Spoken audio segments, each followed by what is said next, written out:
they can reason about things in spite of the fact that they're inconsistent with their own system. So they are rational to the extent that their reasoning comports with the mind of God. But overall, given what they hold to on a grand scale, that there is no God, everything that is based upon that is not rational.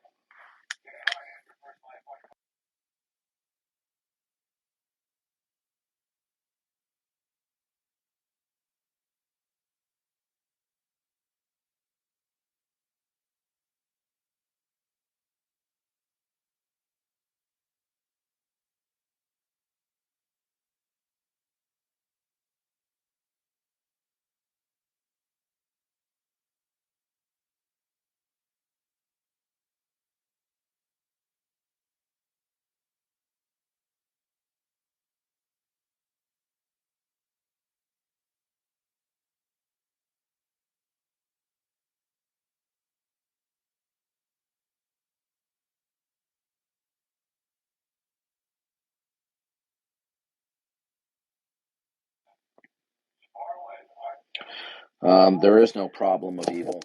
Okay. The issue of evil usually is divided between the logical problem of evil and the evidential problem of evil. There is no logical problem of evil with the existence of a creator. The evidential problem of evil attempts to say that there is a problem with evil being incompatible with God being maximally benevolent or loving. But that's simply fallacious.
Well, come on up, Damon. We'll discuss it.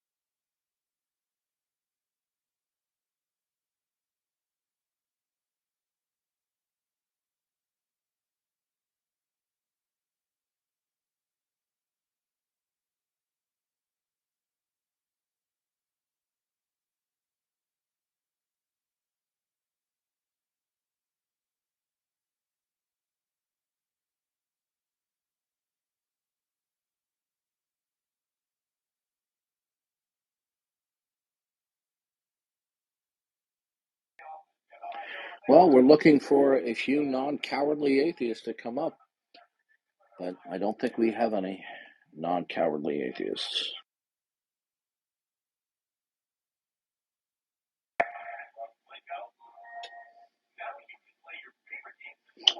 Okay, Nate, thanks for the note.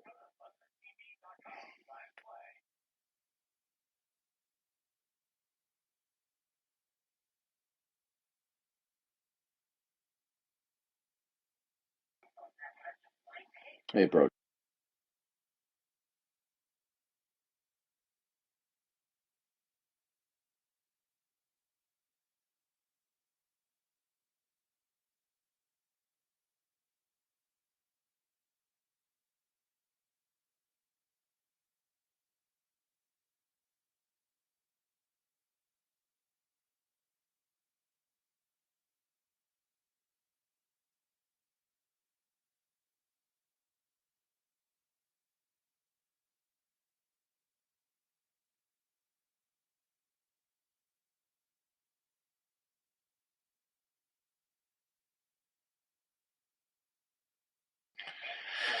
Well, Bro Joe, we can't find any atheists in the audience who have intestinal fortitude to come up and discuss their atheism.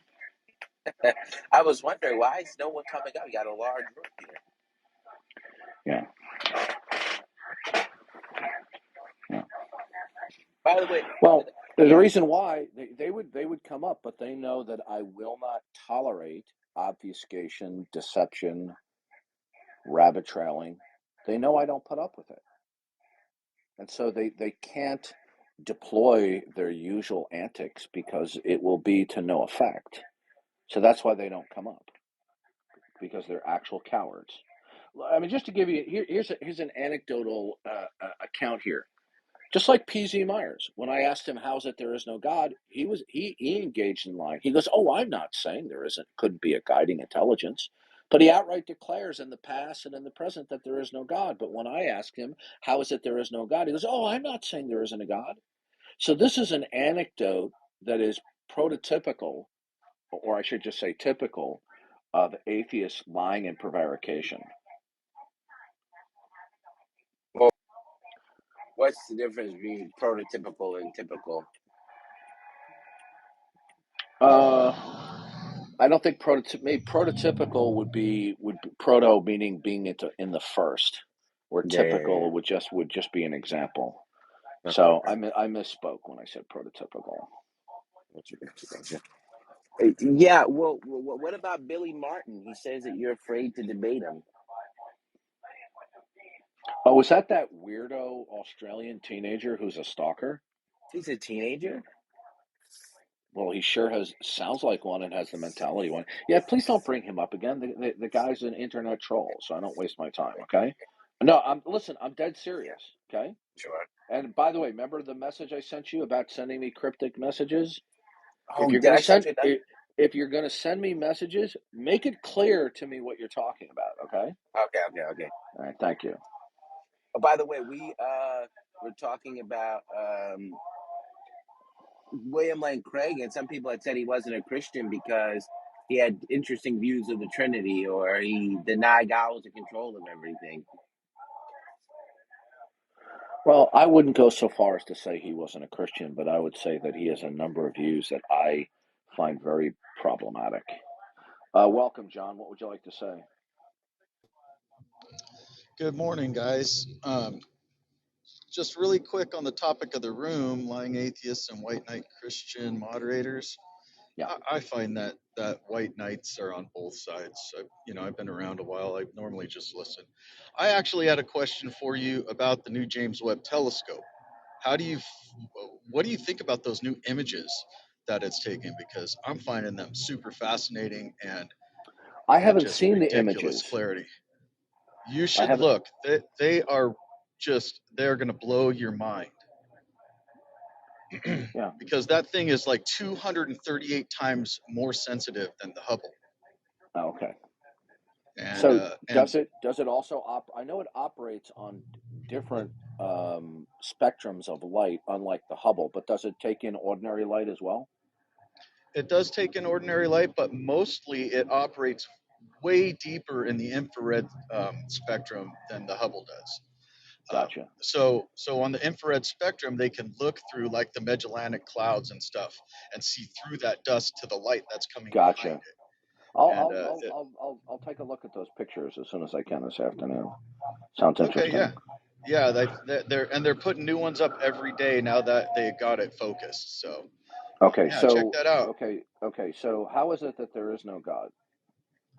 We've talked about this before. It's just Okay, I don't agree with hey, you, listen, and grow up and there, I don't agree pause, and with answer the Craig. And question. Hey, listen. See, immediately, folks, he immediately engaged in diversionary tactics. I asked him a question about his belief system, and it's all we not get is obvious. diversionary. Of course it was. It's not Of course it was. diversionary. I just Why? don't See, believe in you know God, what? and you do. You know what? You know what? You're proving my point. Lying I, atheist. You just please don't I, overtalk I, me. I'm not Please don't lying. overtalk me. Oh well, Now, then I'll leave. please don't overtalk me. I wasn't finished. Now, I just pointed out how atheists lie. Okay? Now, Well, when I question you, you completely went into obfuscation mode. Okay? And then you denied that you were obfuscating, which you were. You were directly evading the question. And then you lied about being evasive. Okay? So you just proved the title of the room. Okay. Can you still hear me? I'm driving. Yeah, I'm listening. Okay, so part of the reason why I brought up the James Webb is that aren't we actually still looking for God? No, why Aren't would some we of have? us looking Why for would? God? Well, Why the was the reason. first telescope made? Okay, They the were looking for reason. God. They Okay, were yeah, looking for heaven, dude, how old are you? right? Am I lying? How old are you? I'm old enough. I'm asking you a serious question. How old are you? I'm 51. Okay, then stop reasoning like a 13-year-old. Okay, you said you're looking for God. You are All right, presupposing. here's the Okay, thing, dude. If you listen to me start carefully. insulting me, I'm gonna Okay, leave I'm not because I'm I not don't give a insulting shit. you. I don't You care if just you don't called me give a a shit. 13-year-old. No, If you I didn't. I insult me said you're again, I'm acting gonna like one. leave. Good, leave. That's the Get out of same. here. Bye, Don't let the bye, door hit you on bye. the way out. Okay. Yeah, you're gonna sit there and going, "Oh, why did we make telescopes? Because they're looking for God. Because God can be found." I mean, this is 13-year-old reasoning, right? I mean, this is why it's so pathetic. Why can't we find any mature-minded, non-lying, non-evasive atheists? Where are the non-lying, non-evasive atheists? Right? Ask him, "Oh, how is it there is no God?" And immediately out of the gate, I get complete evasion. Okay? So he proves my point again.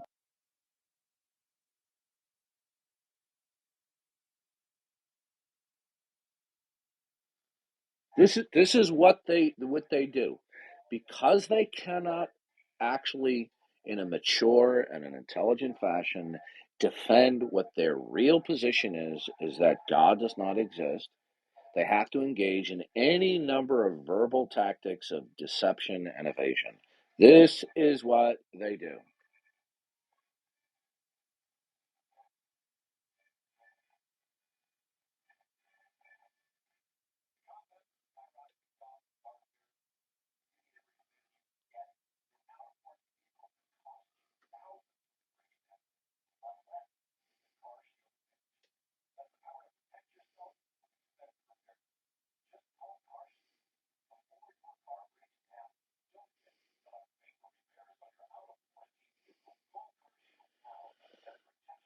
Okay, we got a room full of people, and we can't have one mature-minded atheist coming up to defend atheism.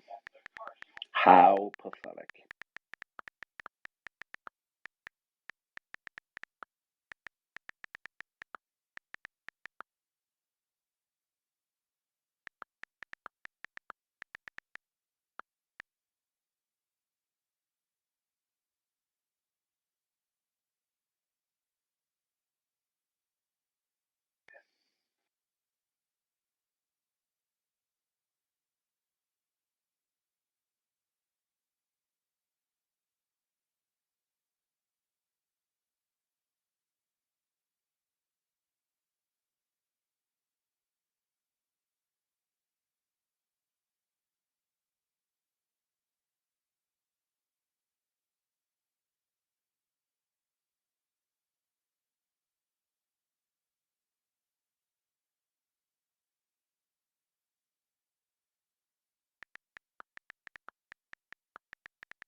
Yeah, Francesco, you get kicked because you have a chronic and a persistent pattern of evasiveness and deceptiveness.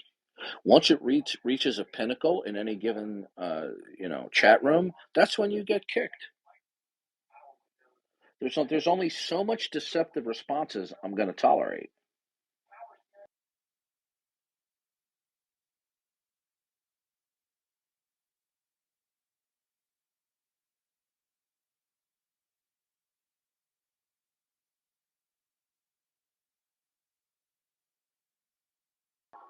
Now, if you'd like to come up and not be evasive and deceptive, you're welcome to do so. But when I talk with people, I have an expectation that they will be truthful with me. They will be transparent and not engage in deceptive responses.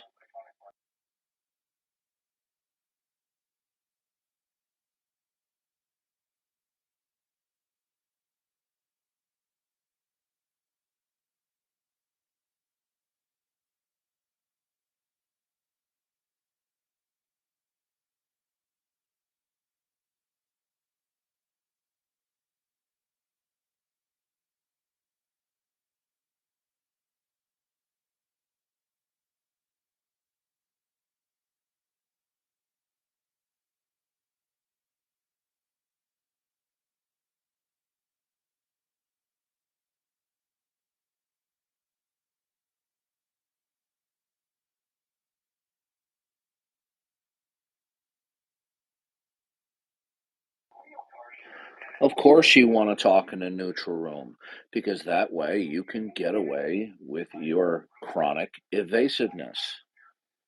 I was listening to you talk with Matt Slick yesterday, and you were doing the same thing again. You do this chronically.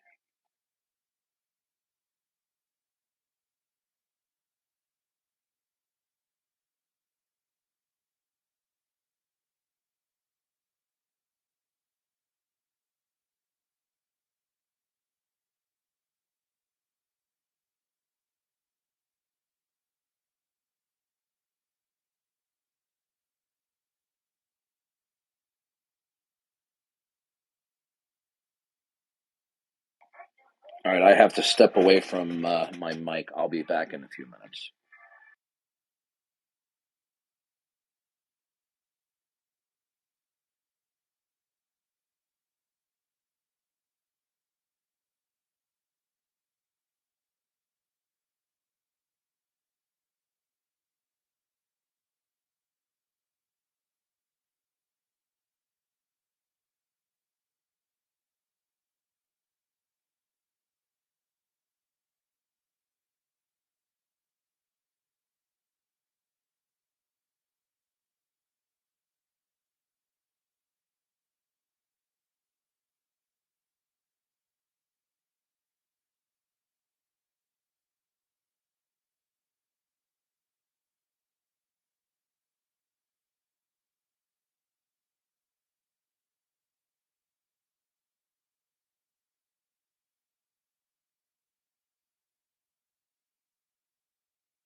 back. So if we have anyone who wants to come up, raise your hand. Come on up. But unfortunately, we have nothing but cowardly unbelievers. Come on up, Provident.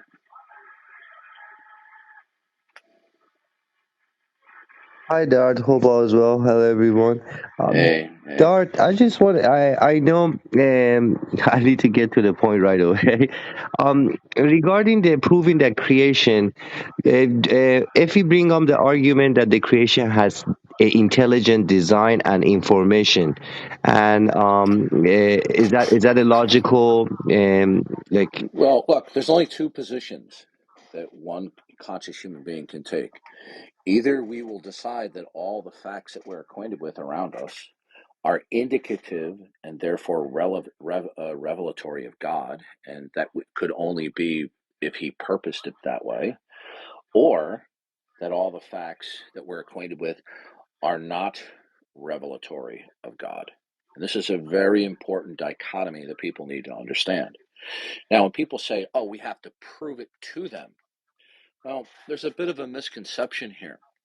Is because when they insist that we prove it to them, what is pregnant within that demand, that interactive, is the presupposition that all the facts that they're acquainted with are not to be reckoned or indicative of God until shown otherwise. So that is an implicit counterclaim. It's not usually expressed in explicit terms, but it's there inherently and it's implicit.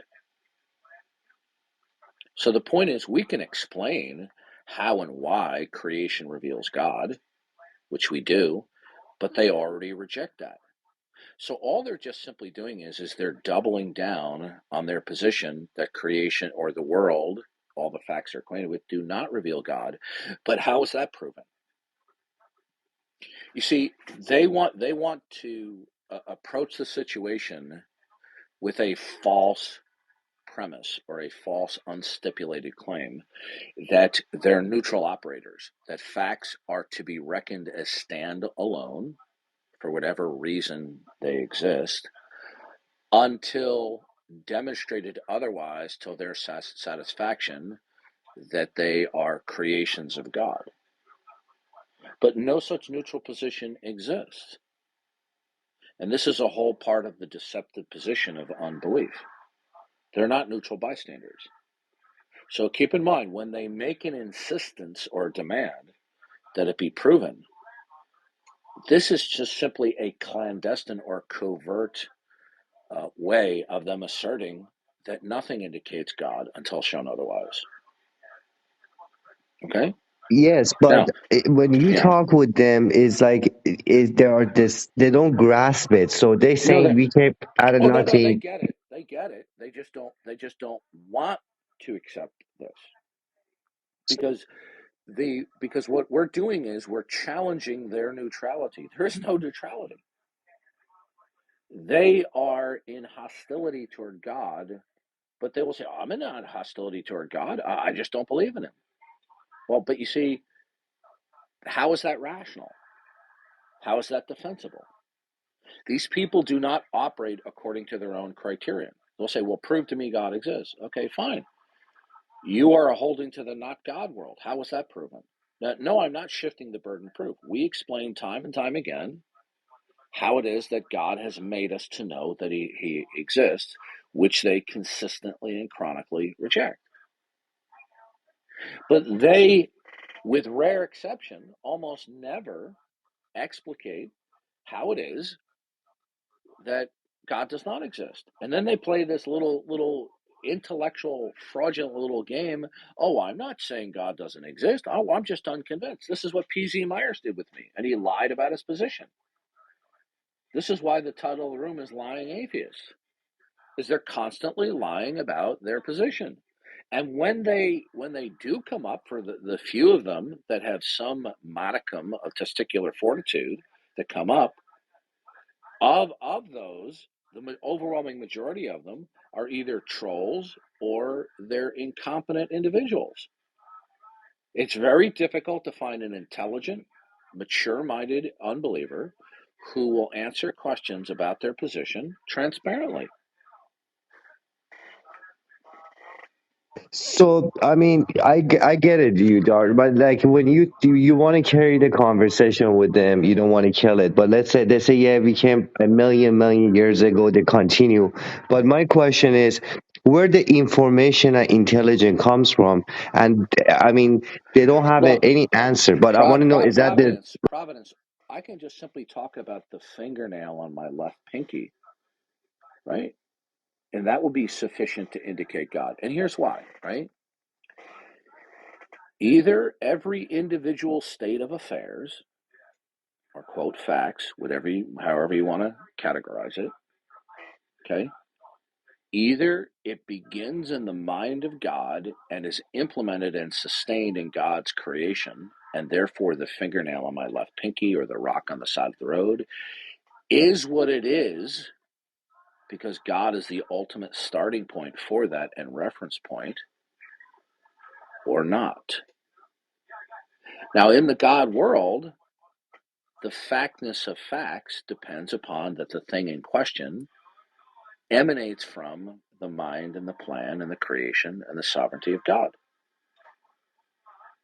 So that's what makes facts a fact. A fact is not simply what a human mind simply conceptualizes it to be, right?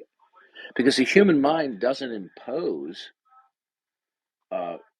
what things are, right?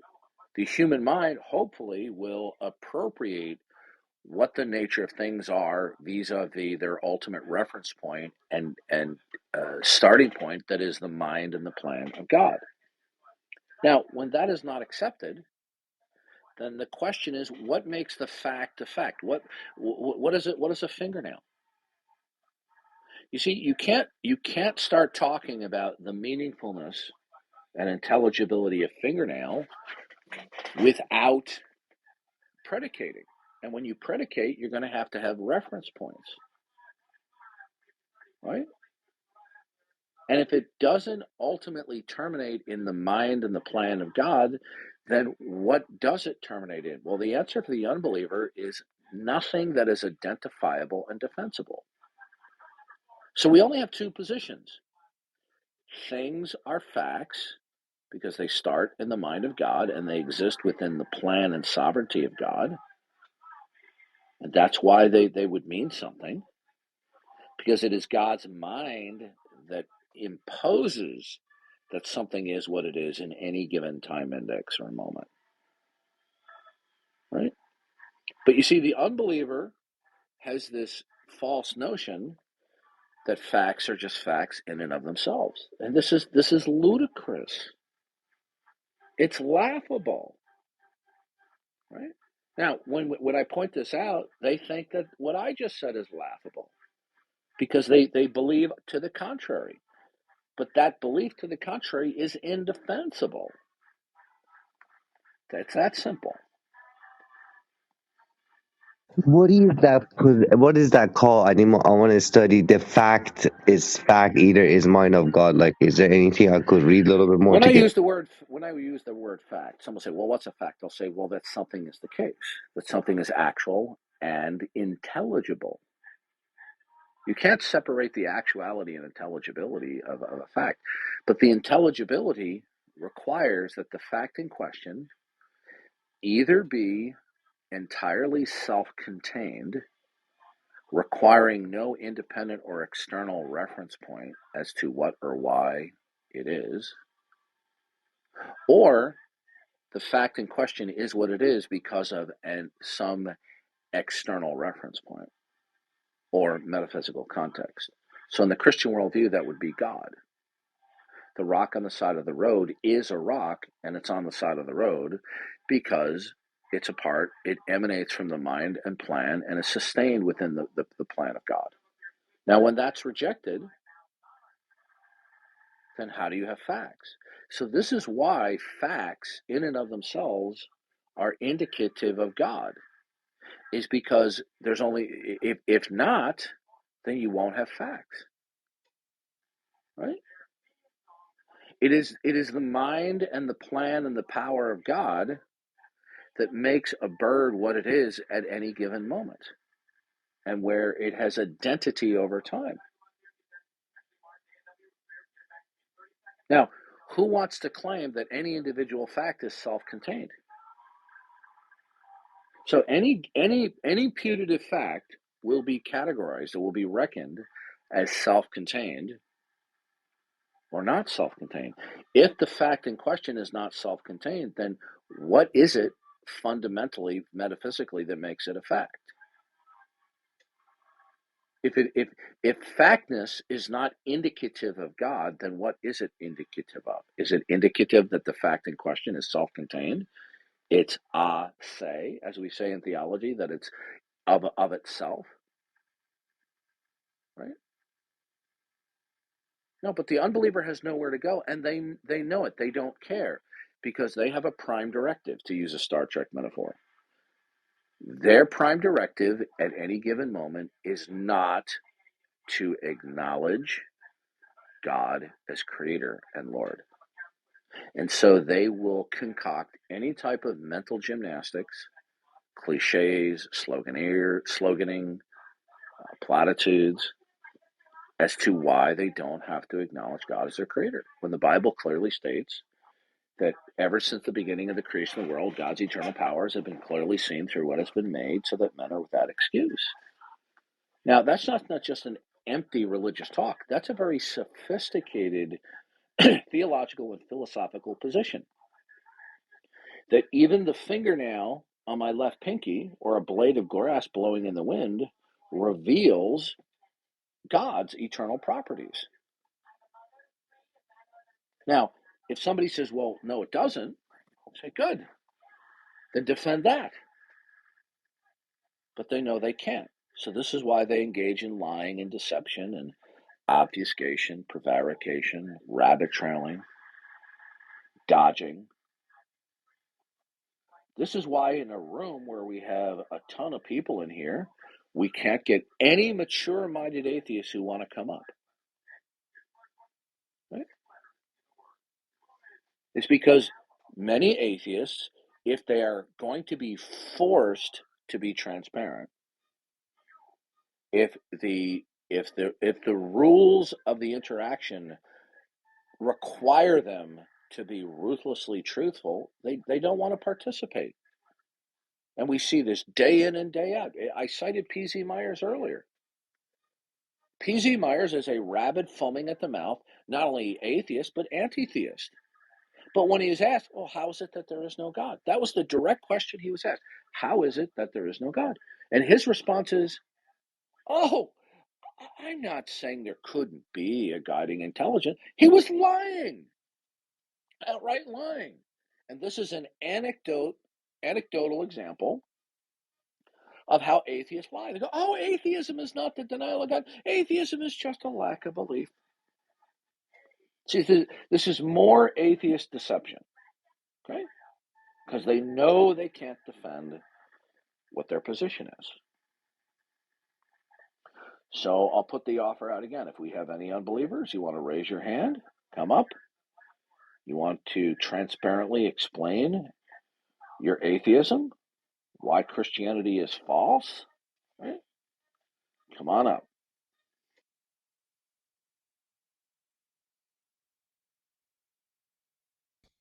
Morning, Darth. Yeah, Mike Phil, please stop misrepresenting my position. Okay? I have said nothing of the kind that the concept of the mind is external to reality. Okay?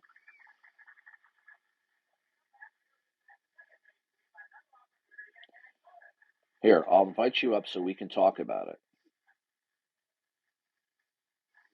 It's funny how things that you say just fly right in one ear and out the other, and the people just completely misrepresent what you're saying. It's amazing.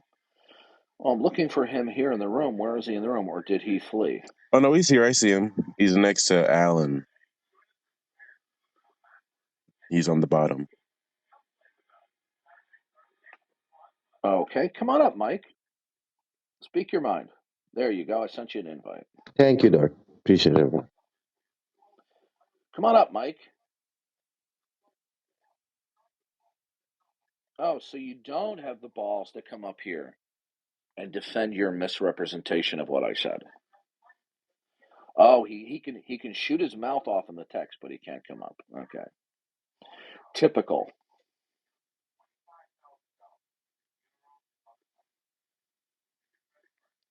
Yeah, well nobody's arguing that, Dunnington. This is just another example of atheists constructing a straw man with which to attack. Okay, come on up, Damon.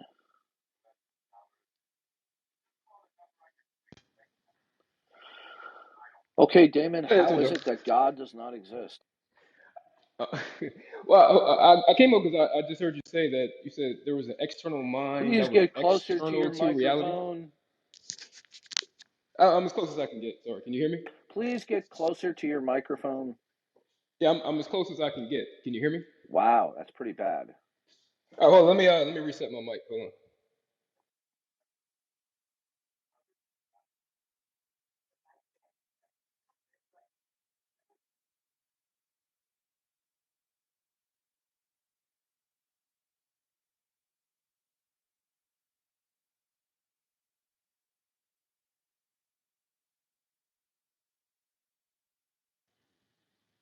All right, is this any better?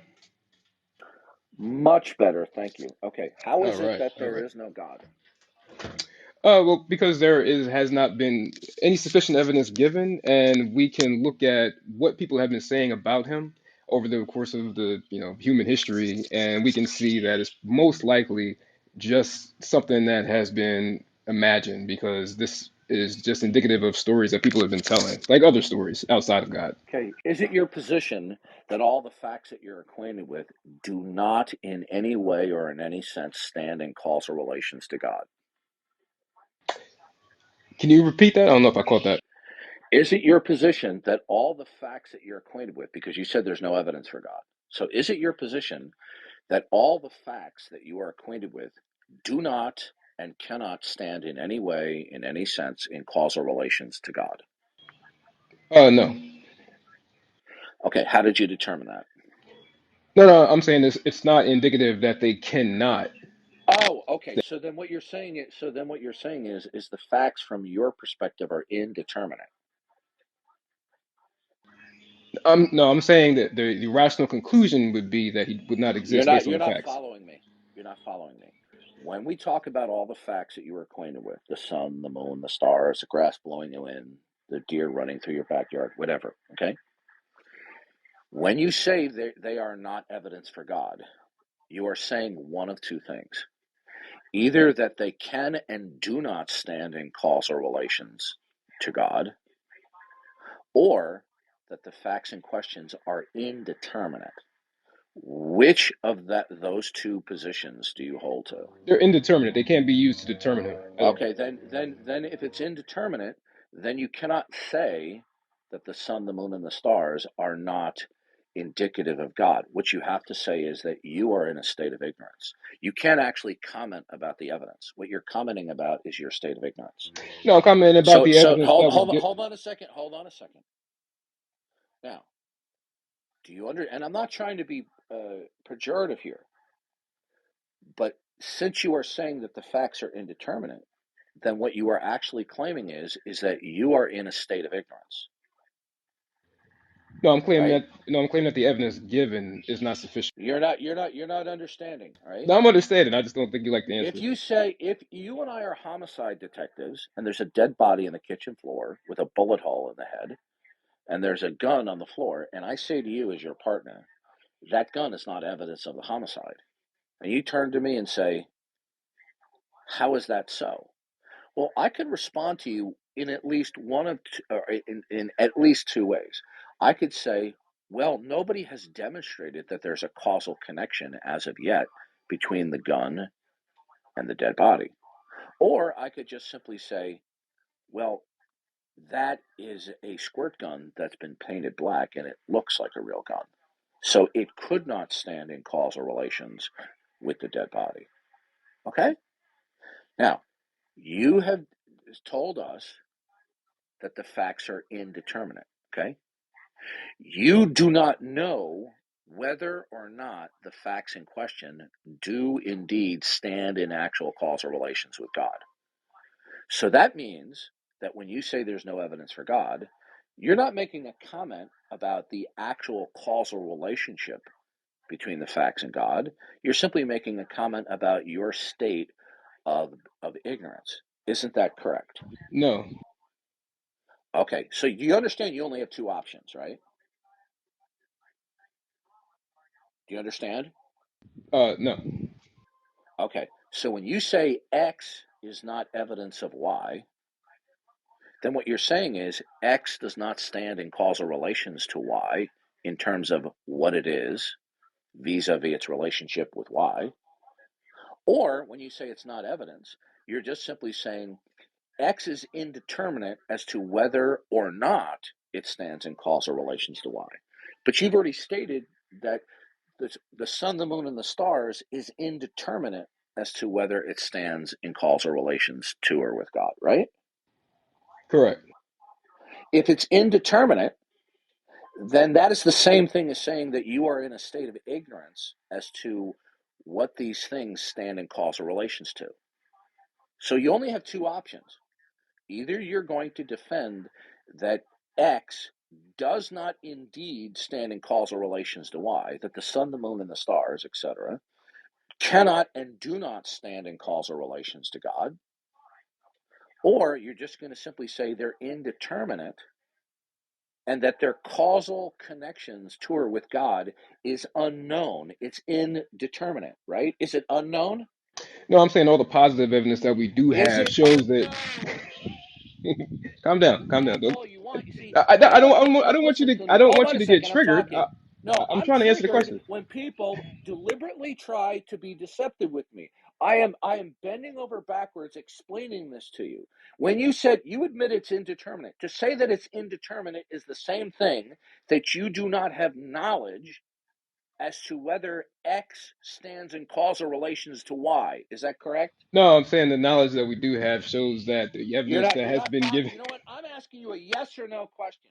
Now, if you're going to continue to give me double talk, I'll kick you off the stage because I don't put up with this kind of garbage. We Now, all know that's where that's going. you told We all know me, this is where this is going anyway. listen I to mean, me. I'm I'm about you going talking. to. I know Okay, you're gonna kick me I'm going off to any kick you second. off the stage in about 2 seconds. Now, I'm well aware of that. I'm well aware. good, good. Then shut up. Who Now, are you talking to? you said the facts in question are indeterminate. That means that it is unknown to you as to whether the sun, the moon, and the stars stand in causal relations to or with Yeah, God I or had a not. question about what you had said when I first Is it joined. Can I okay? You can know I what? can I All ask my right, all question? right. You know, no, you can't. You're gone. Okay, you're gone. Okay. So this is what they do. Lying atheists. You ask them direct, straightforward questions, and that's all we get is obfuscation and prevarication. He doesn't want to be transparent that when he asserts there's no evidence for God, he's not stating, according to his words, that the facts in question can and do not stand in causal relations with God. How do I know that? Because he said so. He said they're indeterminate. Now, if they're indeterminate, then their causal relation status ontologically would be unknown. And if they're unknown, he's stating that he's in a state of ignorance as to the causal relationship or evidentiary status. And if he's saying there's no evidence for God, he's not actually making an ontological claim about the causal status of everything around him. He's simply making a claim about his own mental state that he's in a state of ignorance. So what he's saying is God does not exist because he's in a state of ignorance. I mean, this is as dumb as it gets, folks. And then when we try to walk him step by step as to what he's saying and what it entails, he just wants to give me little rabbit trail monologues. Well, it's not happening. The moment it becomes clear to me that you're perpetuating a pattern of prevarication, you're gone. Okay? You don't have to say things that I agree with. I'm more than willing to listen to people who disagree with me. But the moment you're engaging in deceptive discourse, okay, and thinking by rapid speaking that you're going to pull the wool over my eyes, I made it very clear. When you say there's no evidence for God, you're either stipulating that the facts in question can and do not stand whatsoever in any causal relations to God, or you're just simply saying the facts in question are indeterminate. And if you state they're indeterminate, all you're just simply saying is that you're in a state of ignorance as to the causal status and relationship between the facts and God. And you already stated that the facts were indeterminate. So what you're just saying is God can and does not exist because the facts are indeterminate. That's a non sequitur. That doesn't follow. See, this is the stupidity and irrationality of atheism. This is how dumb their reasoning is. Okay? Now, I don't get agitated when people disagree. I get agitated when people are purposely evasive and deceptive. I'm sorry, I have no stomach for it. This has been going on for 10 years. If you want to sit there and try to deceive me, you're gone. Okay? If you want to tell me things that I don't agree with, but you're being transparent, you're welcome on the stage. This is why we have such few atheists come up, because most of them know they're just dishonest prevaricators. See? Any comment, Jay Robin? No, I agree with what you're saying. That was you made it cut and dry. It was very easy to understand, and he was being purposely Look, dishonest. I am not ashamed, nor am I embarrassed for getting agitated or angry with these lying scumbags. Don't come up on stage, don't interact with me, and pretend that you're going to be transparent when you're not, when it's obvious you're not.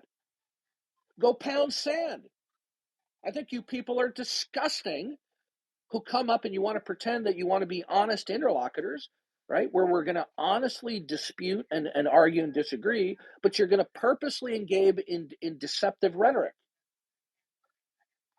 This is what they do. It's really simple. He claimed the facts are indeterminate. So God does not and cannot exist because the facts are indeterminate. That's a non sequitur. Even other atheists in this room have to realize how dumb that is. God doesn't exist because the facts are indeterminate to me, right? That would be like me saying, you see that gun on the floor? Well, that gun on the floor is not and cannot be the murder weapon because it's indeterminate to me. You see how stupid that is? How can you make an ontological claim about a causal status of an object in question when you're saying it's indeterminate? If it's indeterminate, you can't make a remark about its causal status or relationship. Yeah, by definition, literally. Yeah. So they say, see, they are very comfortable in saying there's no evidence for God. And why do they do that? Because they won't assert that there is no God. Well, how does it follow that there is no God because you claim that the facts in question are indeterminate? How does the indeterminacy, okay, of the causal origin of the facts ipso facto mean therefore God doesn't exist? I mean, it doesn't get any dumber than that. I mean, D-U-M-B, dumb.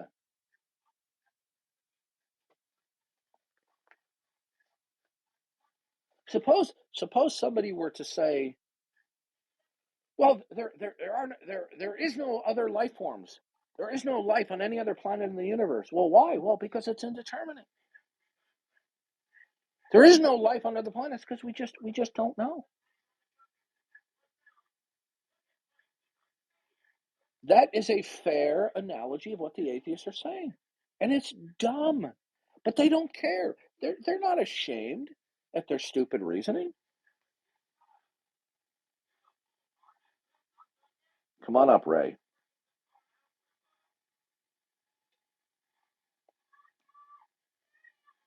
What would you like to say, Ray? Oh yeah, I just wanted to ask a quick question. Have you ever seen a manifestation of God? Yeah, every fact that I'm acquainted with is revelatory and indicative of God. If by have I seen a manifestation of God, do you mean that God has miraculously intervened with an occurrence that caused shock and amazement that is unexplainable according to the regularities of the world? No. But the world itself manifests God. Every fact under consideration is indicative and revelatory of God, and it manifests God. Okay? Romans 1 says, ever since the beginning of the creation of the world, God's eternal powers have been clearly seen through what has been made so that men are without excuse. Now, it makes no difference to me that the unbeliever snarks at that, sneers at that, because that snarking, that sneering, that rejection of that specific proposition is simply a counterclaim. And if they feel that the Christian proposition that all facts are indicative and revelatory of God is unacceptable, then what makes it acceptable that all facts are not indicative of God? Because there's no neutral position. Okay? So, do you believe in God? Even a version of God, just not the biblical. Okay. Well, here's the problem. Okay. The God of the Bible has revealed himself through creation and through human history, and he has revealed specifically in his revelation, the Bible, what his characteristics are. And he has all great making properties, right? So, what is your God's characteristics that you can then ground, that will then falsify the God of the Bible?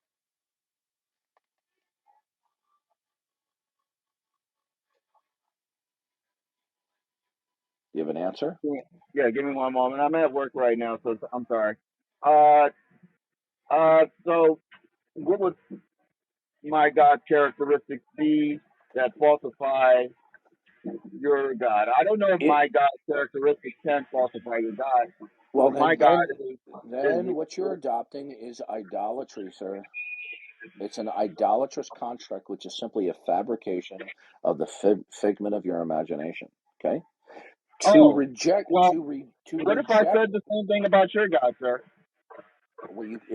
You couldn't, because in order to I say could. that, no, you could verbalize it, but you couldn't defend it. Yeah, I could actually. Okay, the only way that you could do that. Okay, okay. Number one, do you understand that when we talk about God, we're talking about what is ultimate, right? The ground of all being. In order Mhm. to falsify that, you have to show that it is inconsistent with a proposition, which is its negation. So, what then is it that is ultimate, that is the negation of the Christian God is ultimate? Well, for me, I would assume that God wouldn't even interfere with His creation Did you understand what I in just such a said to way. you? Did you understand what Yeah, I yeah, just I said to understood you? what you said. I understood Okay. what you In said. order, okay, I'm going to ask you a very simple question. If somebody gives you a proposition of X, how do you falsify it? How do you falsify a proposition?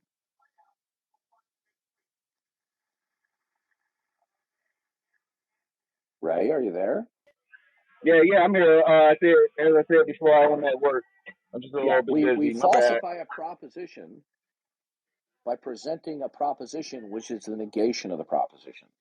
So, in order to falsify the Christian God as ultimate, as the supreme being and the eternal self contained creator who has created and sustains all things, in order to falsify that, you're going to have to start with the foundation of what is ultimate and its characteristics that will provide a basis and a foundation to falsify anything else.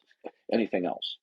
So, if I falsify anything in this world, ultimately it's going to depend and derive upon the existence and characteristics and attributes of the Christian God.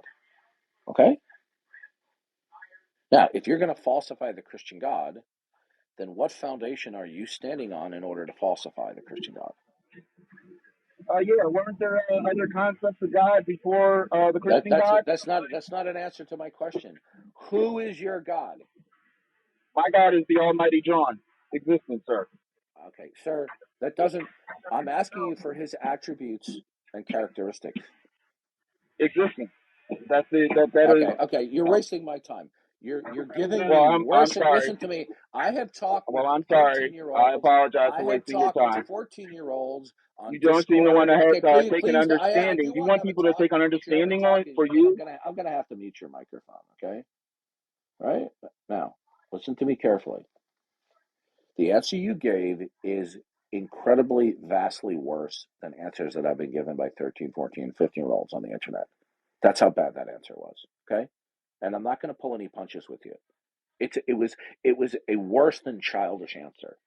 Okay, so you don't have an intelligent, mature-minded um, explanation of who and what your God is. You just have empty rhetoric. Thank you for wasting my time. You can get off the stage now. Okay? See, this is all we get. We get these idiots who come up here. And by the way, I'm sure he's a nice guy in his personal life. I'm sure there are certain things that he's smart about in his personal life that he probably knows better than I do. But on these issues, on these specific issues, people choose to be idiots. Okay, that's simple. And they revel in it. They relish this like a pig rolling around in the sloppy mud. They're not the least bit ashamed in saying the most stupid things. Well, thank you for wasting my time.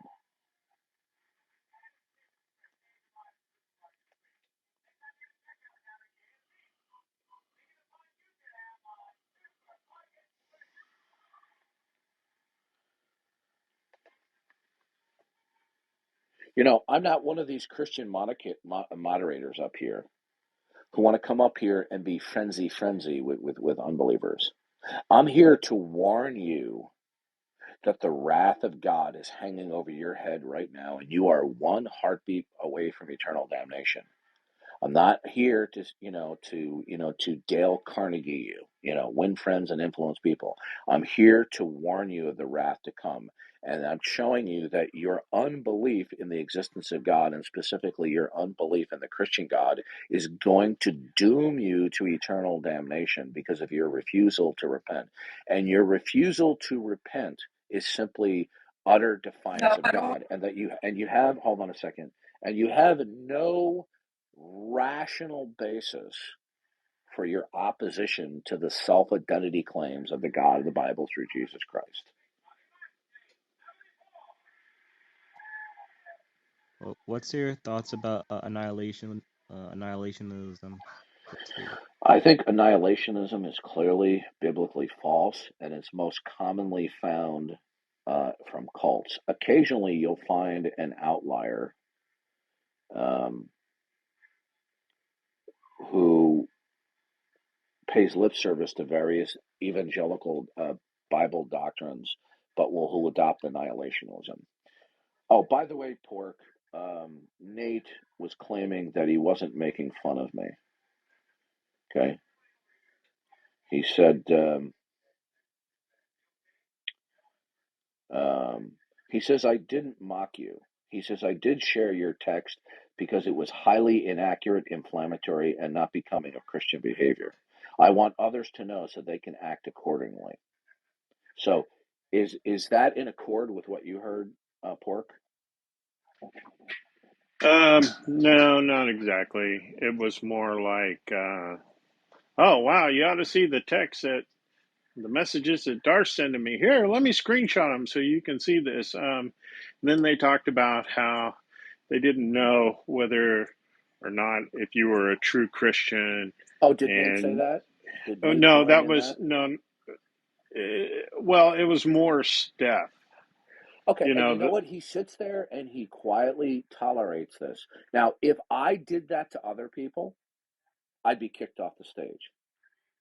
I was removed from the stage in that room when I was calling into question. the legitimacy of a professing Bible believing Christian, and I didn't challenge his faith, for having a profile picture of Martin Luther King based upon the fact that King is an antichrist. He does not believe in the resurrection of Christ, doesn't believe in the virgin birth, etc. Right? Yeah, that's what I heard. And then Steph came in, and then after you got kicked Yeah, out, she was talking yeah. about, oh no, plagiarism is fine. People quote other people all the time, but that's not No, quoting no. Okay, quoting she's speaking someone out of is not ignorance. plagiarism. She's speaking out of ignorance. Okay, she doesn't know what she's talking about. The doctoral committee found significant evidence that King was plagiarizing portions of his doctoral dissertation. It wasn't that there was a citation that inadvertently left out its reference. Okay? It was a clear, wanton act of plagiarism. But because Martin Luther King was an up and coming public speaker, they decided to give him the doctorate anyway. They gave him a pass. Just like people have been giving Martin Luther King a pass when it is well known by people who are willing to look at the publicly available information about his public and private conduct. Right? And I'm saying to this Bible believing Christian, you're a Bible believing Christian and you're putting a picture of Martin Luther King, right? And he goes, well, I don't have to respect all his faults, but he was significant in the civil rights movement. No, he wasn't. He simply jumped on the bandwagon, and because he had a great gift of oratory, right? People, you would have think that the civil rights movement was concocted in King's mind. It wasn't. By the way, his name isn't even Martin Luther King. It's Michael King. Okay, even his name isn't real.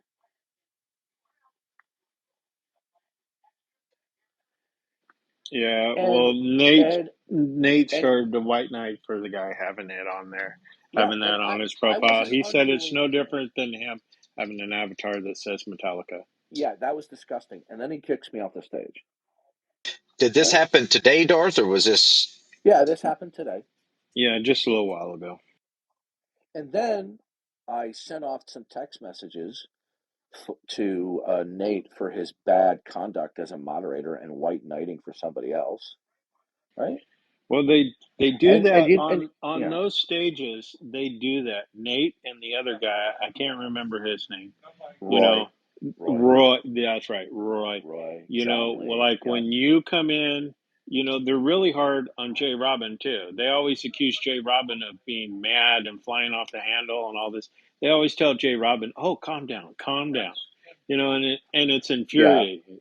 yeah. Well, Roy got his channel, his club kicked off for Yeah, I some started to reason. say he's canceled now by uh, the group, unless he's back recently. But I've not seen him ever since he had said the things about addiction, and then they kind of that was made a big deal out of, and then I don't he understand why they would kick him for that. I mean, that I don't seems like understand neither. I mean, he did go back with Billy, that atheist, interviewed him, and he was kind of making some clarifications there. But I've not seen him.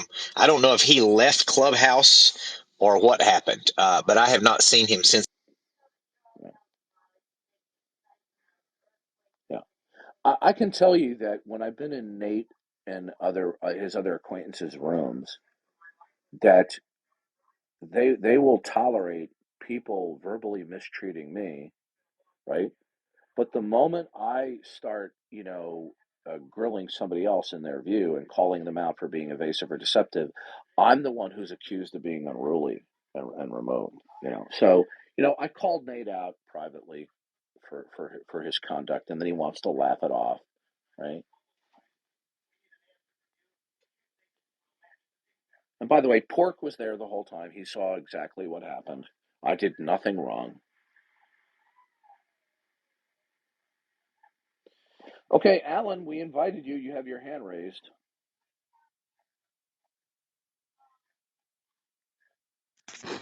Hey there, Darth. So, I'm Jewish. I'm not Christian.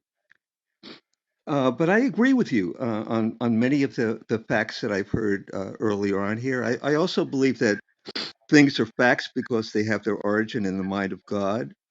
I also believe that everything emanates from and is sustained by the mind of God. So, in those areas, I'm in total agreement. The places where I'm in disagreement with you is because I have no tolerance for your relentless ad hominem attacks for people who come up here on stage. I find it's really kind of that you're an embarrassment as a Yeah, Christian and a theologian. that's a generalization when you say it's an ad hominem attack. Yeah, anyone And I can was clearly in generalize that you that. call them lying scumbags. They Why are. is They why? are. How is that not an ad hominem attack? No, it's spot on accurate. This is what they do. I'm talking about their. no, I'm. Ta- no. You all right, wait a minute. called Hold on a them. second. You Hold on a called second. them lying Are you scumbags. going to let me answer, or are you just going to keep on over talking me? Well, that's what You you want do, to. don't you? You want to talk about misbehavior. Are you going to stop over talking me and let me respond? Did he take off like a coward? Oh, he took off. So he wants to come up here and do an ad hominem, claiming No, I'm doing an ad hominem. Saying uh, they're lying scumbags is not an ad hominem if it's true. no. I moved It him wouldn't down to even the be an Oh ad audience. no, oh no, hominem no. if it Okay, was let's bring him back up. false. Okay, bring him back up. Okay. It wouldn't even be an ad hominem if it was a false. You're not attacking them to invalidate their position. Okay, Alan, I've been doing this for 10 years. And with rare exceptions to one degree or another, right? And there are different degrees of this. Atheists constantly and chronically engage in lying to and with me when I ask them clear questions about their positions. They have It different positions. okay, Listen, I hold on. agree. I'm not Listen, done yet, Alan. Alan, I'm not done. Okay. So calling them out for being scummy liars is not an ad hominem if they chronically and persistently do it. Now, do you want to tell but me that's a, that wait a they second. Let me yeah, go respond ahead. to you. First of all, that's not true. That's absolutely idiocy. You know, when you say that calling them lying scumbags is appropriate, it's never appropriate. I mean, if you're a I man of certainly think it is. Of course it if is. you're to a Christian, that's appropriate to do that, to use to Yes, go down yes, to that level yes, of yes, behavior. yes, yes. In fact, Jesus, when Jesus was speaking of the vaunted religious leaders of his day, these were men who were who publicly led a life claiming that they were giving their whole life in service and devotion to God. Jesus didn't simply call them lying scumbags, to use American vernacular. He said that they were rotting corpses in whitewashed tombs. Now, That's a do you want to problem. hold on a To me, second? that's a problem as Good. a person who believes in God. Okay, well, here's the problem then. So, in other words, there aren't people who profess something about themselves publicly, but they are completely the opposite in their inner lives. Well, As Jesus a said that they're wolves in sheep's clothing. So as a we don't. Jew, I try to educate them. I try to educate and I love them, and I try to bring them to the truth. That's not what you're doing. Well, not only Oh, that, Jesus said you're found. how is it unloving to It's not. It's use unloving to clear? call them lying scumbags. I disagree with you. Well, you can Okay. disagree. Okay. Yeah. If there are people who persistently and chronically, as a method of operation, deploy deception, they're not just liars, they're scumbags. Okay? You're Yeah, not going not to only get that, Have anywhere. Jesus you have said you Darth, ever you're listen hold on to a me. second. Hold on a second. Have you ever called somebody a scumbag? Listen to me. You're not going to get Have you ever anywhere. called somebody a scumbag? You're not going to get. Have you ever called somebody a scumbag? You're not going to get anywhere Okay, by all right, doing this that. time. Okay, listen to me. You see, you're doing exactly as an example of what I'm saying that they're doing. I just asked you a question. I'm speaking to you. I'm not attacking you. I'm speaking directly to you. Okay? Now, have you ever called somebody a scumbag? Listen, if everything. Okay, that's the fifth time I've asked you. I'll ask you one more time. Have you ever called somebody either openly or in privately in your own mind or privately uh, a scumbag? If I have, I regret it. Why is it regretful to think that somebody is a scumbag, Be- or to call them out as a scumbag? because it doesn't get you anywhere with them. First of all, the issue is not whether it gets you somewhere. The question is it an accurate characteristic? No, I think the issue right here, you being on stage, is whether you're going to get anywhere with it. Okay, you see, you know what you're doing? You are prevaricating. Every time I ask you a question about your criticism of me, you are purposely prevaricating. Do you know what the word prevaricate means? I certainly do, but I'm not Do prevaricating. you I'm telling you realize the that's truth. what you're? Do you realize that's what I'm you're telling you the doing? truth, and you. Okay, one more time. Do you understand that every single time I ask you a question based upon your criticism and critique of me, that you are prevaricating? Do you realize you're doing that? I am absolutely not doing that, Okay, and this is an so now you're lying. absolutely. So now you're lying. How many times did I ask you the question, have you ever called somebody a scumbag? And you purposely, out of your mouth, completely evade responding to the question as though you were responding to something else. Okay, Do you know? listen, Okay, what is the li- definition of prevarication? listen here, Darth. I'm going to ask you one more time, or I'm going to kick you off the stage. What is the definition of prevarication? This is absolutely ridiculous. Okay, good. You're You're right. You are you're ridiculous. Goodbye. Okay. Here's another guy white knighting for the lying scumbags. Oh, you call them scumbags? That's right, because they are. It's Well, another because, thing, Darth, is that, yeah. Go ahead. Jesus, thank you. Jesus, when he spoke, he said, "You're of your father, the devil." And then he goes on to say, "Who was a liar and a murderer from the beginning." They hadn't murdered anyone. I mean, Jesus, so this idea that Jesus wouldn't have insulted someone, there Oh, was it's a purpose unloving. No, no, it is behind not. what It is not. It is not unloving in certain circumstances to confront people with their reprehensible conduct.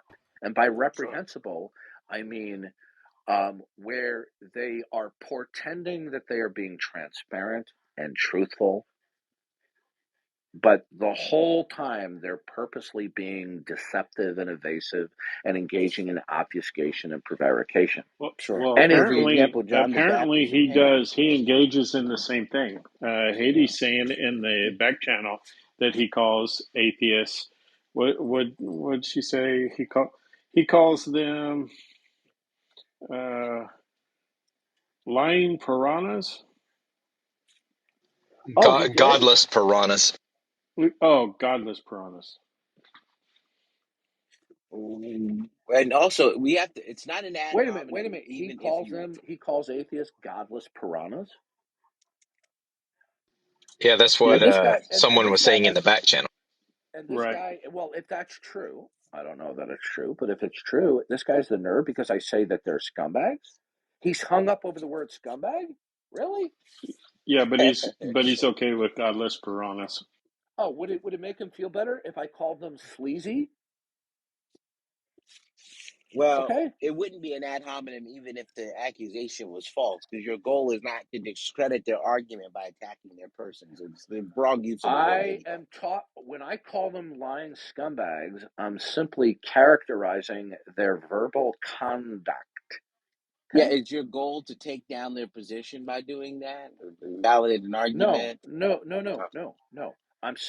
I'm talking about their bad faith interaction.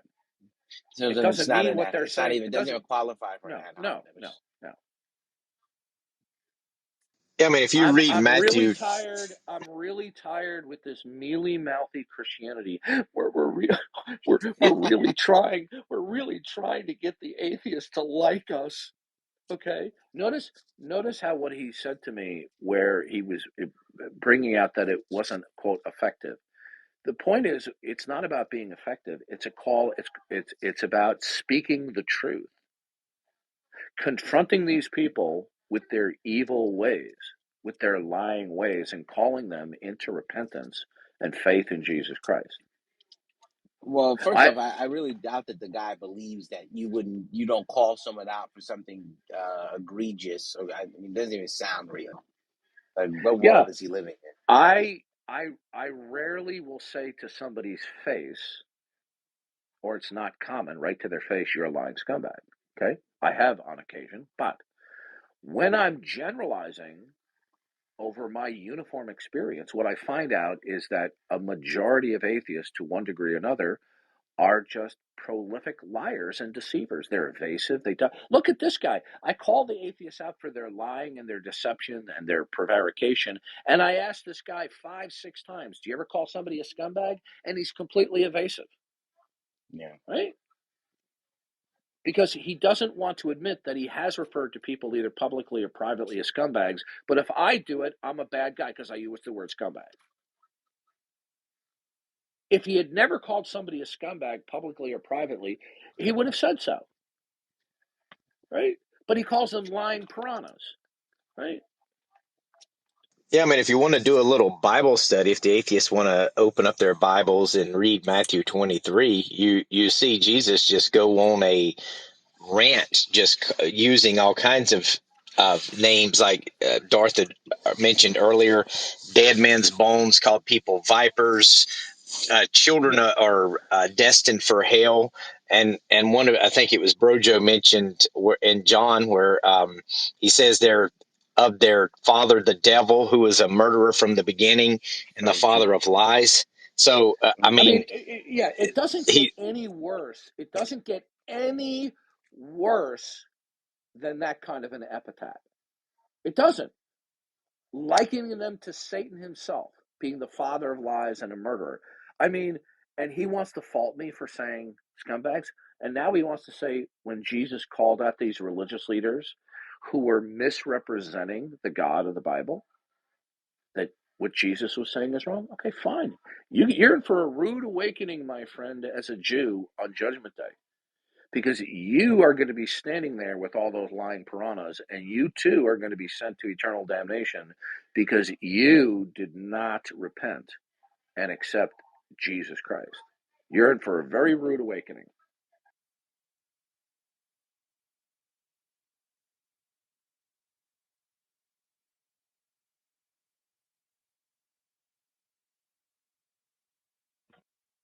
Can I ask a question?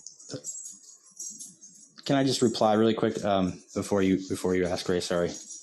I just wanted to say the fact that you just brought up, Darth, that he hasn't accepted Jesus Christ.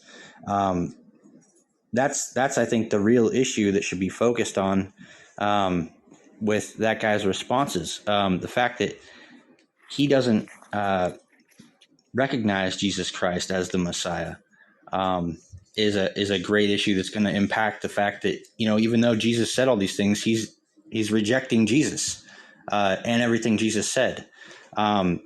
So to say something that might impact him a little bit was God wrong for deciding certain people should die even though they hadn't accepted him? It wasn't going to lead them to God any closer to salvation. They're still going to face eternal punishment. But God's not wrong about that. So there's things that not only Jesus said, but there's things that God did that would indicate that there's a time and a place for, being gentle, and there's a time and a place for the reprimand or the I can't remember what the word is, but that was my reply to.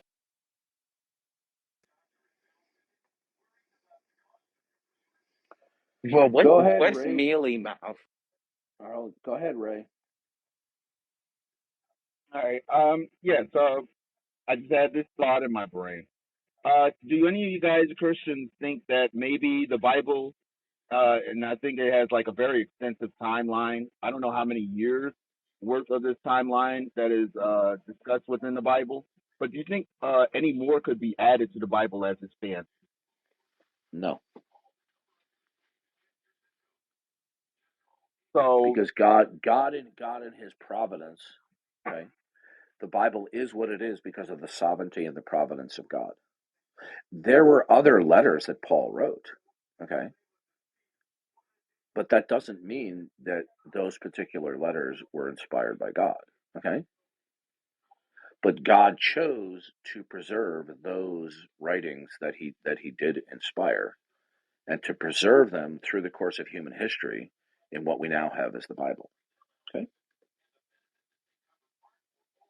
Yeah, fair enough. But my thing is, like, I feel like if God is like the past, present, and the future, I feel like God should be speaking. The Bible should be something that is everlasting. You know what I'm saying? Like something that I don't even continuously goes on. understand, in all due respect to you, I don't even know what that gobbledygook means. First of all, Are you? Oh, the past and the future are abstractions. They don't actually exist. They simply are mental abstractions. That doesn't mean the past did not exist. It just means the past is simply a conceptual frame of reference. mhm. Can you show me the past? Can you show me the future? No. Okay. Oh, okay. So, all right. So that would be fair to say that you are willing to accept the past as it is represented in the Bible, but you're When not willing to accept. when when if I say to you that Abraham Lincoln was assassinated in the 19th century, okay?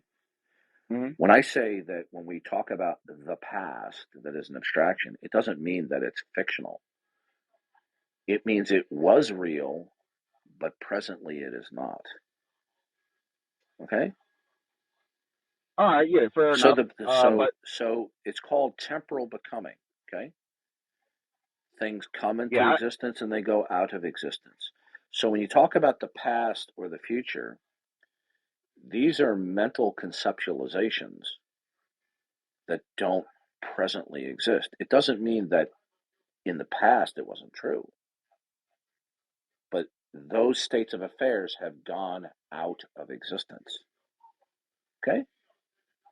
Oh, okay. So, all So right. Another for question. Follow up example, in question. the past they were building the Empire State Building, but the Empire State Building is not in a state of being built right now, is it?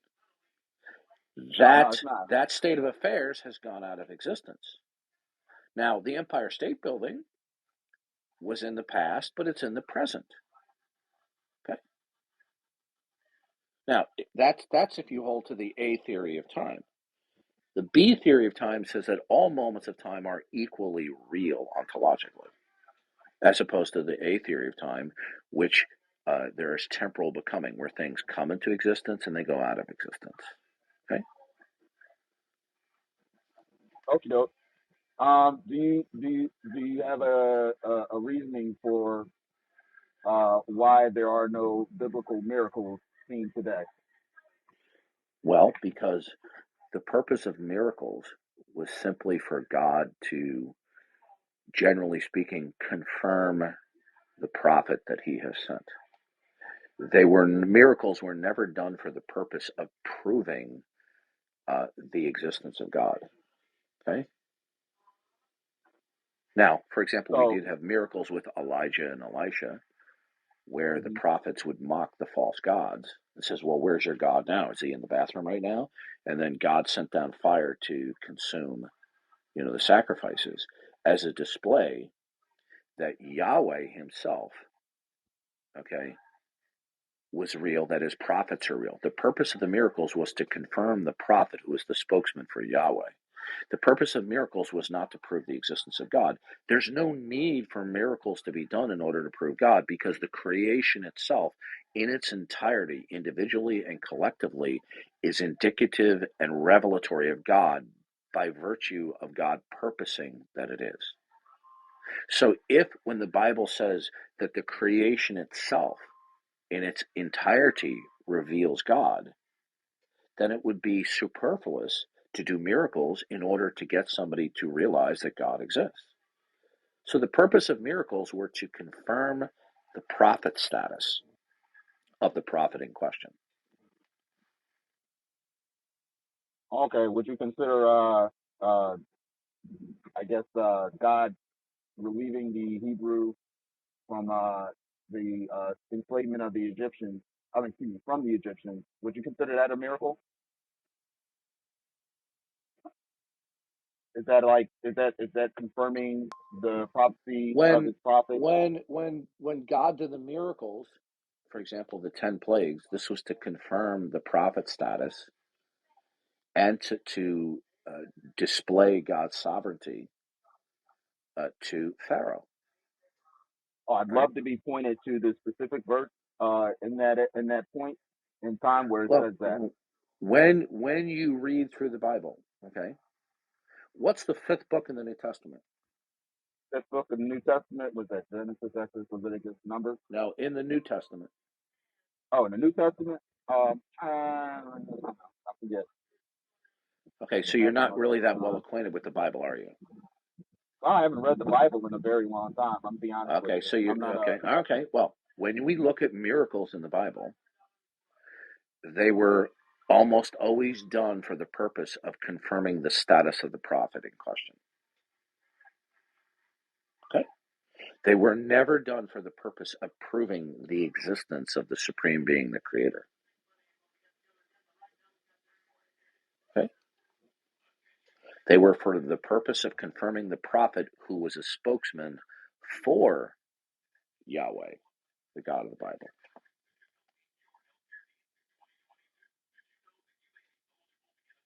all right. And which prophet is You this? know, Jesus? any of the prophets. Okay? Oh, any So prophet. so so so so for example, Noah was a prophet of God. He was a preacher of righteousness. And when the flood occurred, this miraculous occurrence of the worldwide flood confirmed Noah's prophet status. But then it was too late for them, wasn't it? Moses' Yeah, yeah. miracles confirmed his prophet status. The miracles of Elijah, Elisha, and the other prophets, when they performed miracles, this was God's stamp of approval that they were actually speaking for the God of the Bible. And likewise with Jesus and the apostles. Miracles were not simply done for the utter amazement of the viewers. Now, the miracles did cause utter amazement, but they were not produced for one's amusement or shock and awe. They were to confirm the prophet status of the messenger. Now, isn't it interesting that people come up here and they want to lambaste me, okay? Which is fine. But the moment I start responding back and questioning their critique of me, okay? Immediately they start becoming argumentative and over talking me or refusing to answer questions. Isn't that interesting?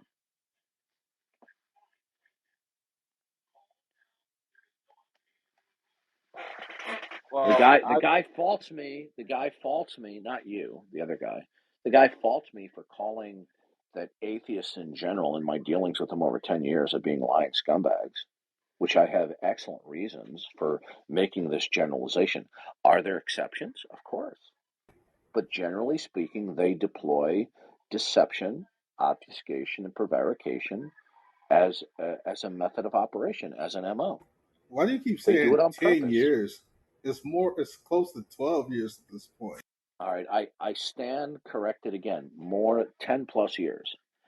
Listen, I'm not pulling any more punches. I'm tired of these liars. And you know what? The wrath of God is going to fall upon you if you don't repent, just like the wrath of God would fall upon me if I didn't repent and believe in Jesus Christ. The wrath of God is hanging over your heads right now.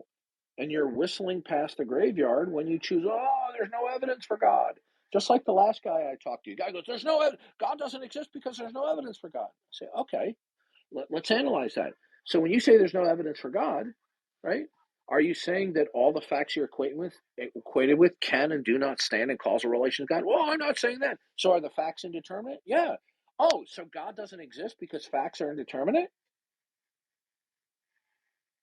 And then when you try to show him the utter incompetence of such a statement, then they start engaging in lying scumbaggery. This is what they do. And to be fair, Darth, when you have a conversation with an atheist and it's a good back and forth, you constantly, tell them thank you for being honest, for not dodging, for not, you know. for having, you thank them for having a good conversation. It's not. Yeah, I do. It, But do I ever it get credit for that? Nope. No. Look, it doesn't matter. See, they don't like my style, right? Look, Matt Slick is here, okay? Matt Slick is nowhere near as abrasive or as confrontational as I am, okay? But they still give him exactly the same treatment that they give me, okay?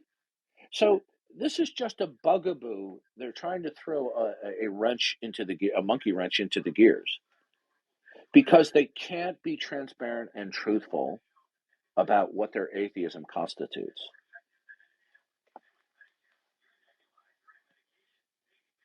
Welcome, Matt Slick. Hey, how are you guys doing? Yeah. You see, I could be a cool cucumber, just like Matt Slick, and they would still find fault because they're dishonest. Matt had an interesting conversation with an atheist yesterday regarding time, but he was speaking about all the intricacies of time and how God must be in time, out of time, and all this. And then when Matt asked him for a definition of time, he couldn't give one. Oh, that's rich. That is rich. That is rich. Yeah. Yeah. We can just simply, we don't, God is not in anything. God just simply is. By the way, a book you might find interesting read, Matt, is called The End of the Timeless God, by R.T. Mullins. He takes the position that God is not to be reckoned as timeless, but that he's just simply enduring.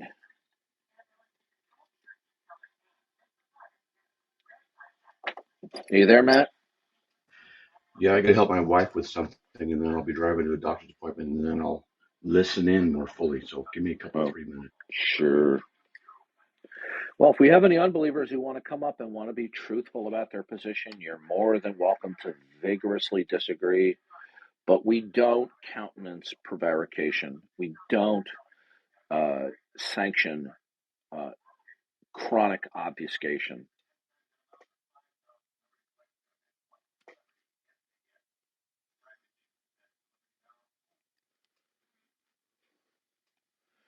See, we only get people either who are trolls or incompetent representatives of unbelief.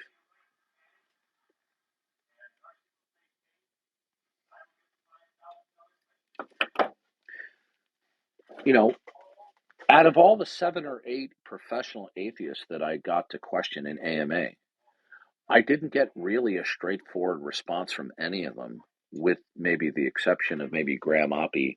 But when I challenged his response that naturalism is to be preferred as the ground of atheism and how that was coherent, he did want to unpack it and got rid of me. So when I say atheists to one degree or another are lying scumbags, well, I have good reason to do so because they put this on full display year after year after year after year.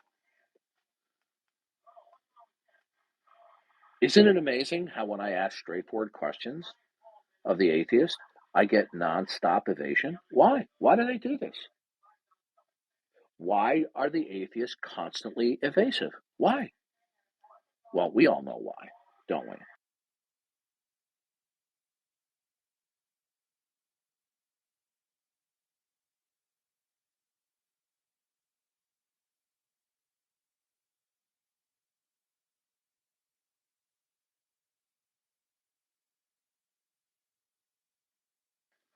Yeah, this idea that atheists are just unconvinced or quote, we haven't proven our case, that doesn't cut the mustard, right? There is no neutrality toward God. If you don't affirm that God is the precondition of all facts, then you are invoking facts without reference to the necessity of God. And if you invoke facts without referencing the necessity of God, that is a de facto indirect denial of God. That is not a mere state of indifference. It is not a state of neutrality. It is actually an active way of denying God while at the same time pretending that you're not denying God. But they don't want to step up the plate and defend that they're not, that they are denying God. Go ahead, Michael. What would you like to say? Nothing. I was invited up by Pork. Okay. Well, you'd have nothing to say? Okay, thank you. All right. That was a waste of time.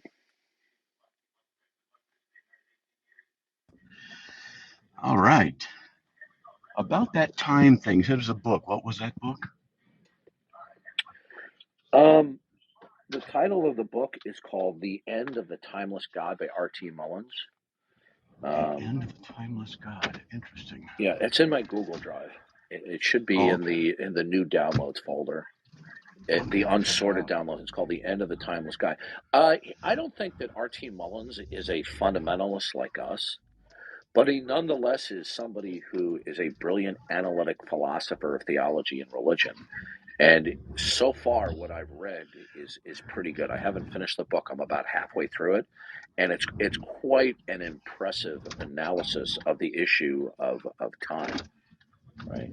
Wow. And I was going to say is that because I write notes and stuff like that, I start thinking about time, and people say it's a sequence of events, but that doesn't make any sense because a sequence of events is a sequence of events, and is time something that houses a sequence of events where one event occurring after another event? excellent point. Excellent point. Again, Matt Slick shows his brilliance in analysis. If you go to the dictionary, it says time is defined as the indefinite progress of events. And although I can't speak for R.T. Mullins, although I've only read half the book, it's this idea that is his position is that to say that God is timeless in any in sans creation is problematic. So what he says is that he doesn't say that God is timeless. He says that God is simply enduring. That he just because if you like, for example, Craig says God is timeless sans creation, but becomes temporal with creation. Uh, And although that has a certain appeal to it, R.T. Mullins shows that too can be problematic. So the solution that he's come up with is not to say that God is timeless, right? But that simply God is just simply enduring. He persists, right? Because people want to come up with this ridiculous argument that creation requires the precursor or realm of time, right? So the point is, he says if God is timeless, sans creation, then how does God make a decision then to create, right? If he's timeless, okay. So saying that God is simply enduring, right? And the issue of timeless and in time or temporal are fraught with problems because, as you just said, it's hard to put a handle on what the nature of time is. Time just simply how we conceive of change, okay? Right? So, for example, if God just simply exists, right? Is it better to say that he's timeless or that he's simply enduring, right? And I think that's an important distinction. But I'll let you know when I finish the rest of the book.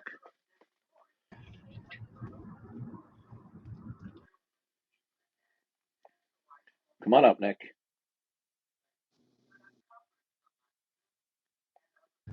I have another question about this stuff, the time stuff.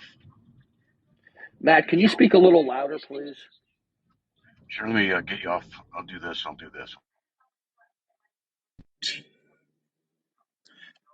Can you hear me now?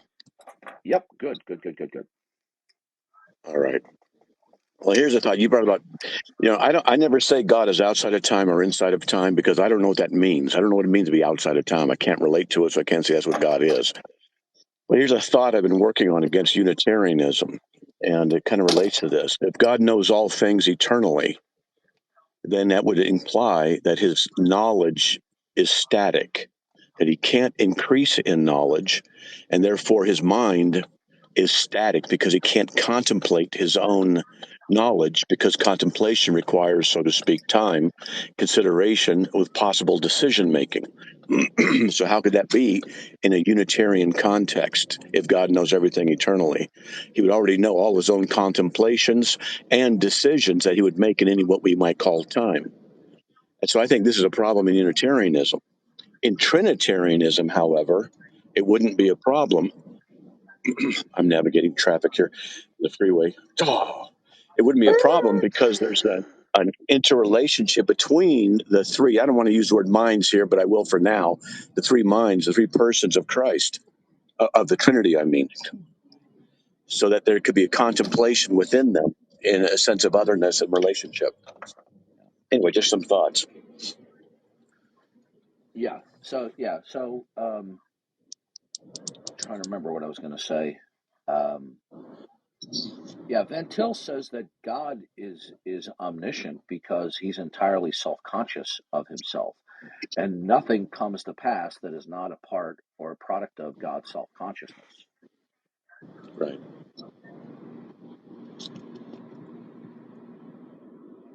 Yep.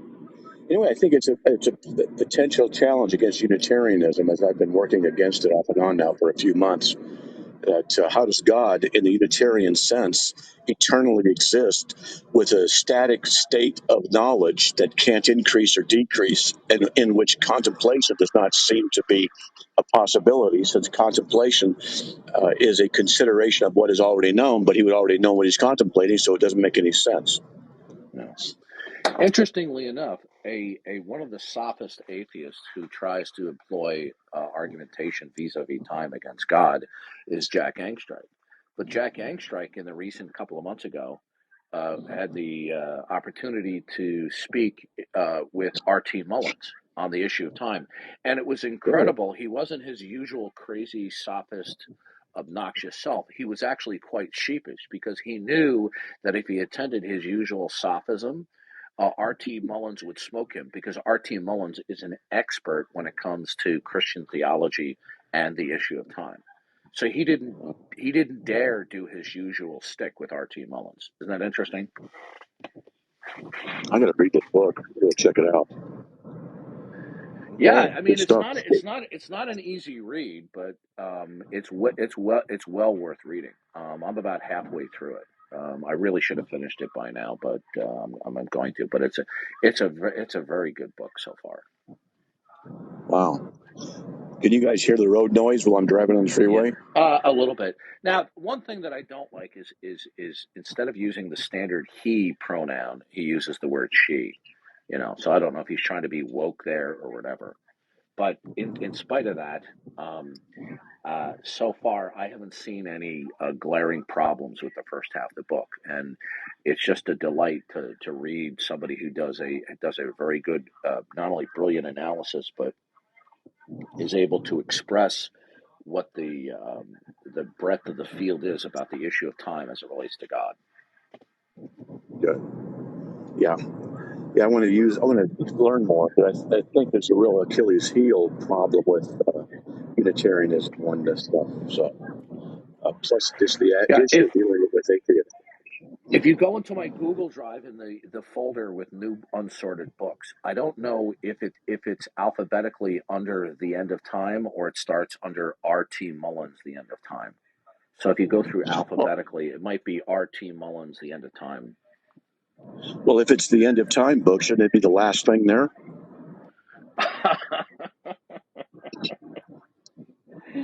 Uh, I don't know. Just thinking, probably not very well, but hey, yeah.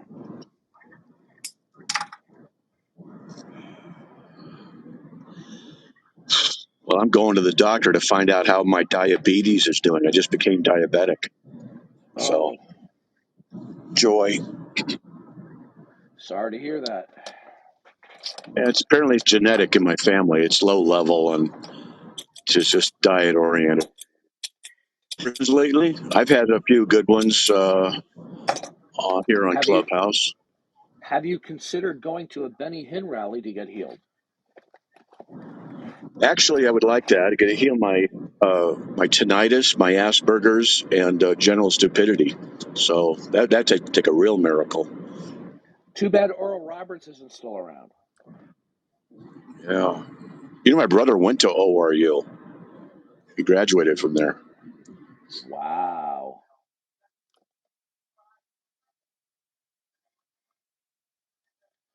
Do you know that when Oral Roberts died, Billy Graham made numerous positive statements about him?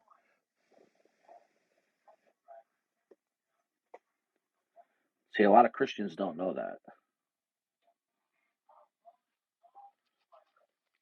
And then again, how many Christians these days even know who Oral Roberts was?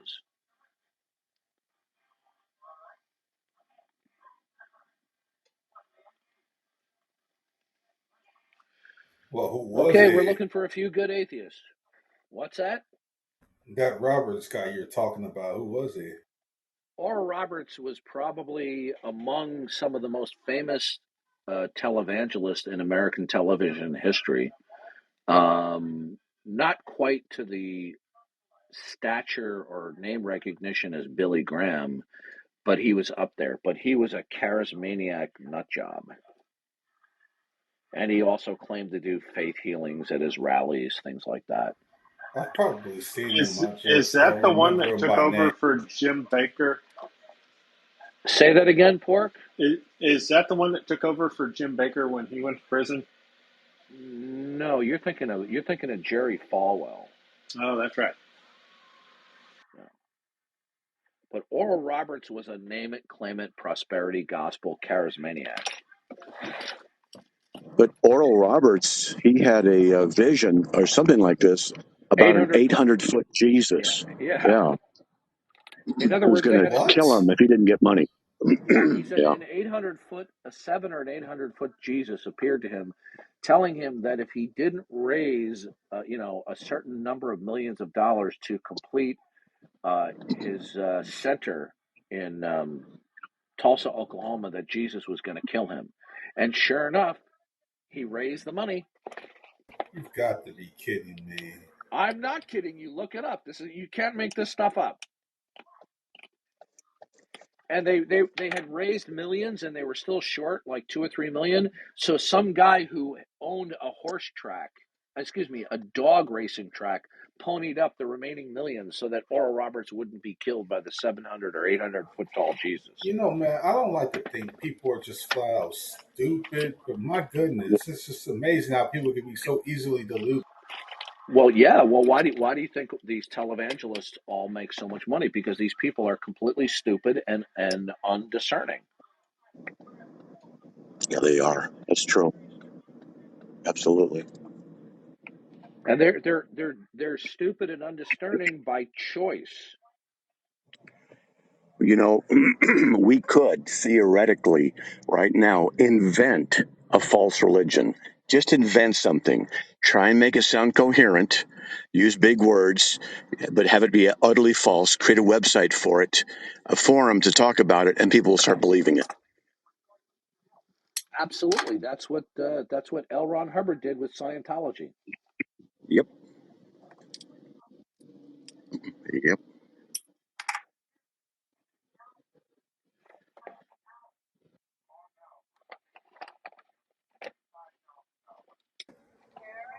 But that goes into the whole idea about people wanting to scratch their itching ears and that sort of a thing.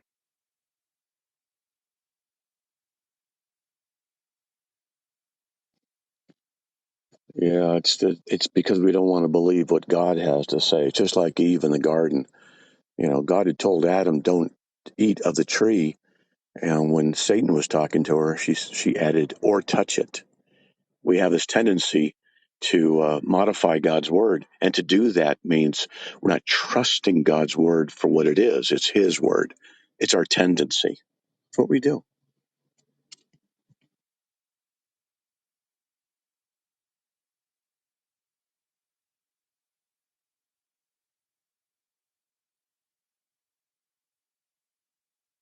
So, Darth, are you there? or did he have to step away?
Hey man, I'm curious. If someone if someone is like dying and they're literally knocking on death's door and you only had 30 seconds to tell them the gospel, what would you tell them?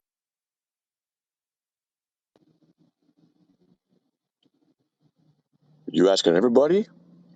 Well, I guess I can ask everybody, but specifically you. Oh, me. Okay, because I was driving there. What would I say to somebody in 30 seconds?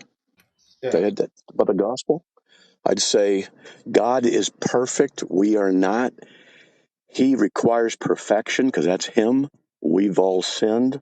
And if we've sinned, then there's a judgment to come because of it, because it's against Him.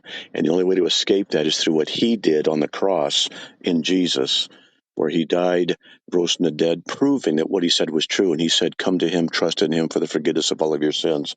And you got to receive Him and believe in Him. You got to trust Him by faith, and you will be delivered from that judgment. Maybe that was 20 seconds. Yeah, I think that works. If I had 35 seconds, so to speak, I'd say, and you better count the cost because you better know what you're getting into. You preach law, gospel, and cost. The law shows you what you're guilty of. The gospel shows you how to escape the judgment of that guilt. But the cost means you better know what you're getting into because God will take you as you are, but He won't leave you as you are. He'll change you and He'll work at you. And it can be costly and difficult. So I've actually talked people, so to speak, out of becoming Christians with that. I've actually talked to people. I said, when you want to receive Christ, they said yes. I said, okay, let me tell you what He's going to require of you. And then they go, what? I says, yeah, He's going to require integrity and honesty, following Him even when it's difficult. He goes, well, forget that. Okay, good. Because I don't want them to have a false conversion. Say they tried Jesus for 2 weeks, it didn't work. They need to know what they're getting involved with. They have a commitment to Him in all things. So that's why I preach law, gospel, and cost. Yeah, I don't like that try Jesus nonsense. It just makes me puke. Yeah, well, you know what? That's what I did when I got saved. I said, I actually did. I went through Pascal's wager, not knowing anything. I said, well, I might as well give Jesus a try. But I said, but if I'm going to do that, I better be sincere. So this is for real. And I was 17. I said, okay, Jesus, if you're real, I'm seeking you, and just put my faith trust in you if you're real. And wham, he was real. Yeah, it was a sincere give it a try though. Yeah, for sure. That's definitely not to discredit people who's coming from a sincere point of reference. It's just in general when I hear try Jesus, it's like it sounds like this. Like try it for like 30 or 60 days to get your money back. Like, what is this? Right, that's a good way to put it. Try him, it doesn't work, get your money back. Right.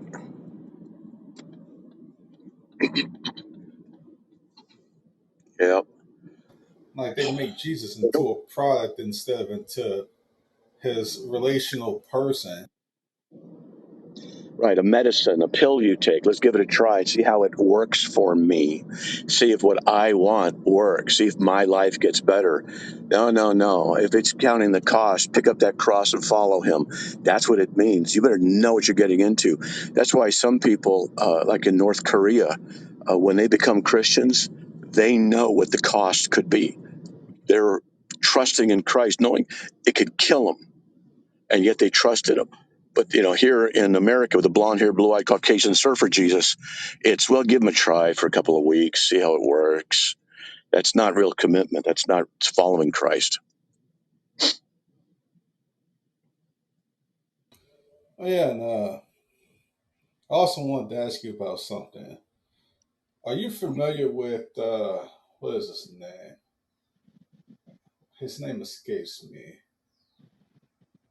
He's well, first of all, are you familiar with the Daily Wire? A little bit, yeah.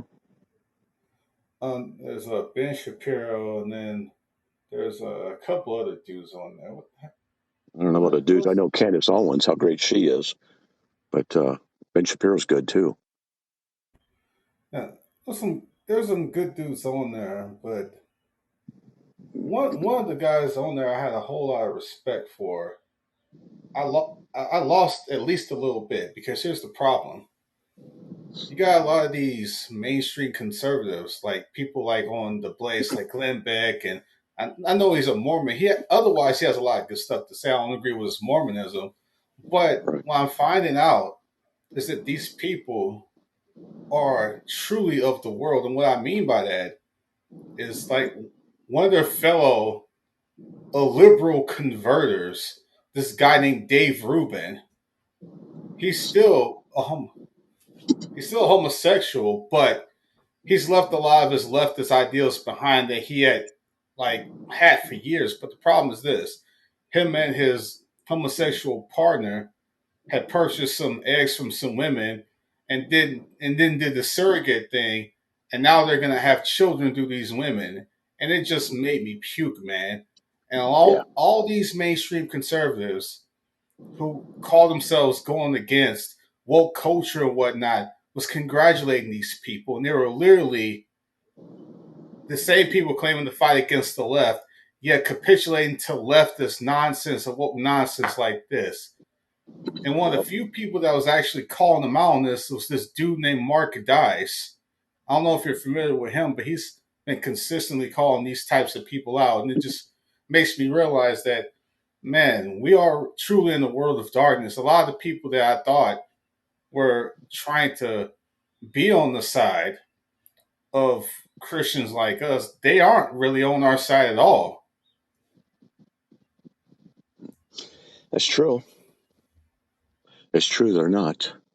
But the world says, well, the Bible says the world's going to get darker and darker. There's going to be an apostasy, and things are going to get worse. So count the cost now, and realize that the unbelievers are going to become more and more in control. And when socialism takes over and freedom is gone, then people like us will not be allowed to have our voice anymore. I That's what's remember going to his happen. name now. His name is Matt Walsh. Matt Walsh, I've heard of that name. Yeah. Yeah. Matt, are the rumors true that when you were a young Christian that you had a full, large poster-sized picture of Tammy Faye Baker on your wall? Yeah, along with some Is that darts. Yeah. is that true? Yeah, along with some darts and a spitball gun. Yeah. Oh, gosh. Yeah, she was I so always grotesque. I always suspected that you had a thing for Jan Crouch. Well, No, wasn't Tammy Faye man. the famous mascara salesman of like the Yeah. 70s and Yes. 80s? Yeah. Yeah. Yeah. Yeah, she was horrible. Hey, guys, I'm at my doctor's appointment, so I got to get out of the car and go. Talk to you guys later. That's it, man. God bless. But Darth, I gotta ask you, man, what do you think about people like Matt Walsh on the Daily Wire essentially being silent about people like Dave Rubin talking about having children through a surrogate connection? Well, I appreciate the political commentary that I've heard of Matt Walsh, but he's not a Christian, so they're going to capitulate on some of these issues. And it's a sad state of affairs. So Yeah, that's true. but I still appreciate his political commentary on a lot of stuff, even though they compromise it. But look, we see like last night, I had a text interchange with Praise I Am. He's allowing an open transvestite to appear on camera and be referred to in female terms, and let this person do their little dog and pony show pretending they're a female on his debate show.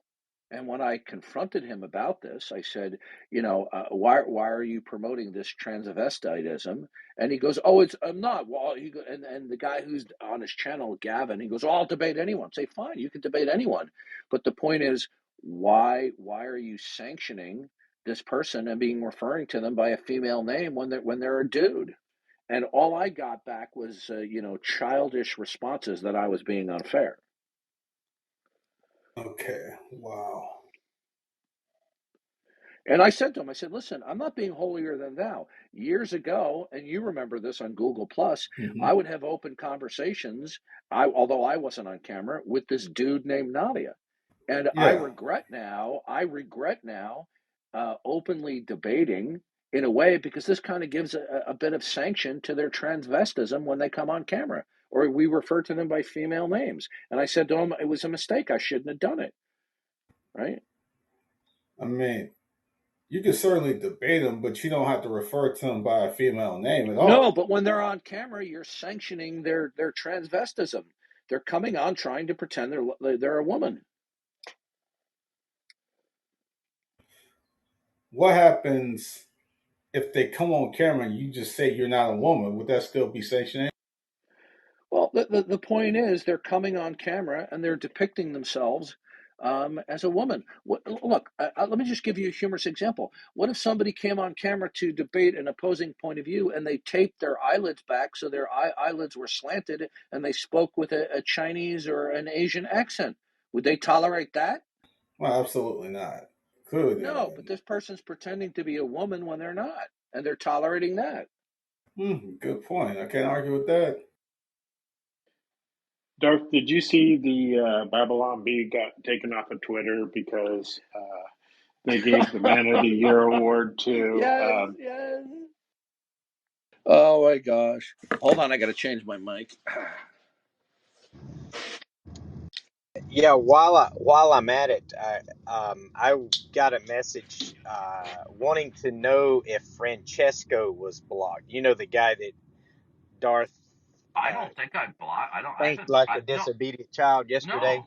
I Okay, haven't blocked yeah. Apparently, he Francesco. wanted to come in and couldn't come in, or something of that nature. So I No, I said I don't. would ask.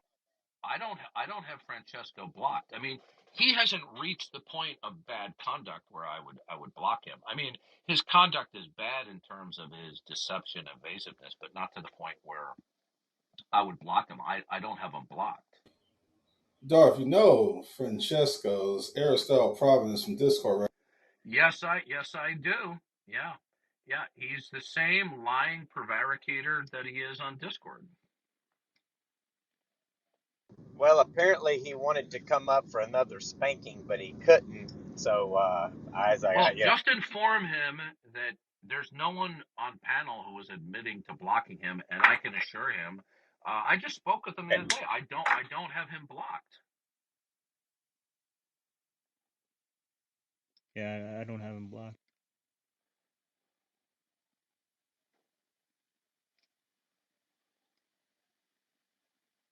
probably some sort of glitch, or maybe I don't know how it really works. Maybe someone in the Yeah, room has him blocked. I don't know. yeah. I don't have him blocked. So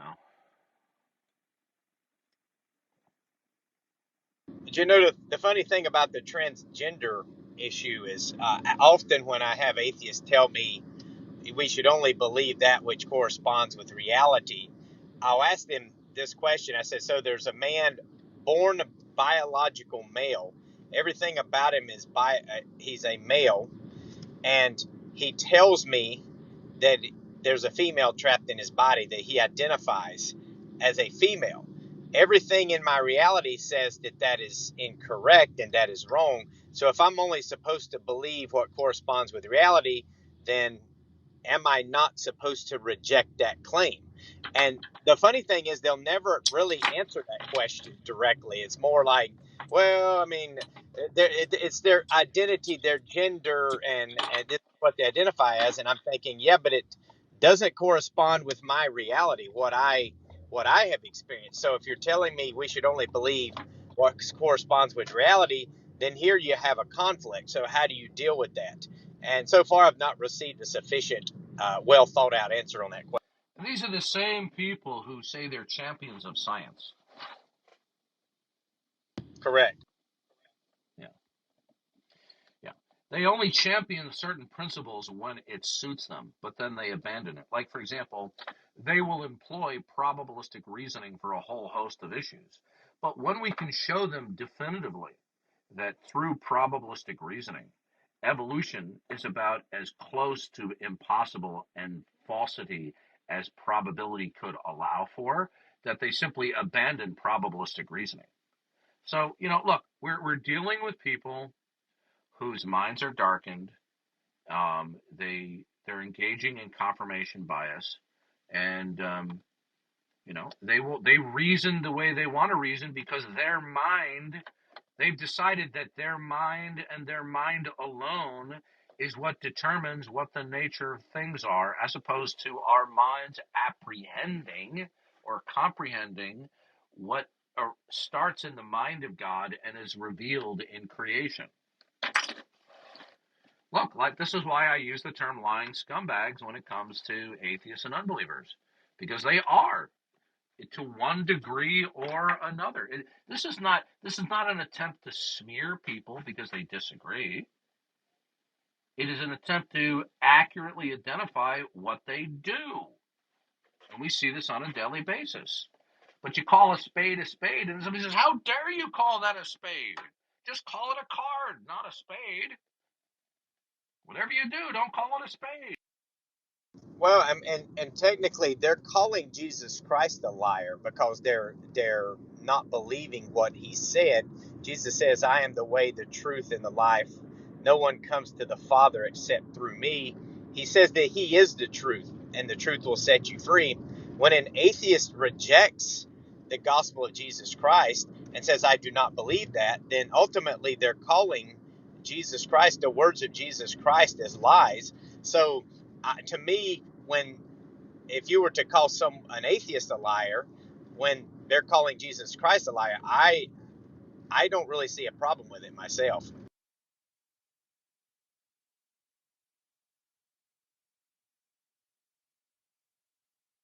And then when an atheist comes up and says, "Oh, well, we need to make sure your beliefs are justified, true beliefs. What is the falsification?" And They don't follow that principle. They're yeah, liars. exactly. They don't. Yeah, and Johnny come lately has demonstrated that Jesus did not exist, or blah blah blah, and I'm supposed to believe Johnny come lately over the words of Jesus Christ. Well, if I as a Christian uh, choose the words of a man, some scholar who claims to have had some sort of insight that no one else ever did, who denies and says that Jesus Christ is a lie, then ultimately I'm calling Jesus Christ a liar. And as a Christian, that is not something I'm willing to do. And I just don't think they really think these things through when they try to make these arguments against Christianity, against Christianity. Well, you know what the bottom line is, Matt? We can sum up and categorize everything they say in the following cliche. They are whistling past the graveyard, and then one day their heart's going to stop, right? Because life is short, and then there will be no more whistling past the graveyard. They're going to have to give an account to God. Speaking of atheist deceivers and liars, welcome, Brian C. Here's another chronic dodger and prevaricator. But if you want to come up and be transparent for once, you're welcome to. But I doubt that will happen. So it's funny. I say that atheists are liars, and people get upset. Right? Anyway, so do we have any truthful atheists who have any integrity that will answer questions without being evasive and dodging, prevaricating? I don't think we do. Yeah, they just want to deal with Christians who kiss their butts, you know, and invite them to a little tea party and not be confrontational.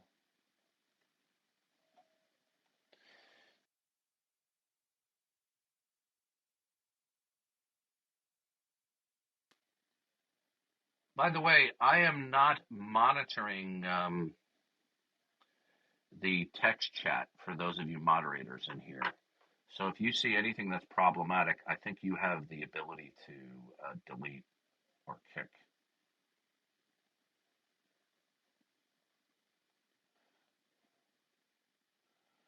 Let's see.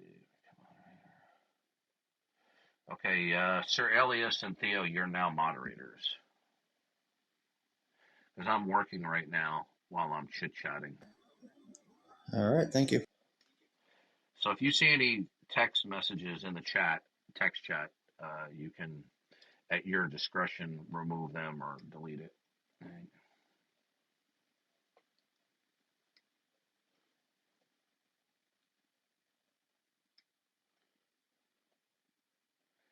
It blows me away, to use a figure of speech.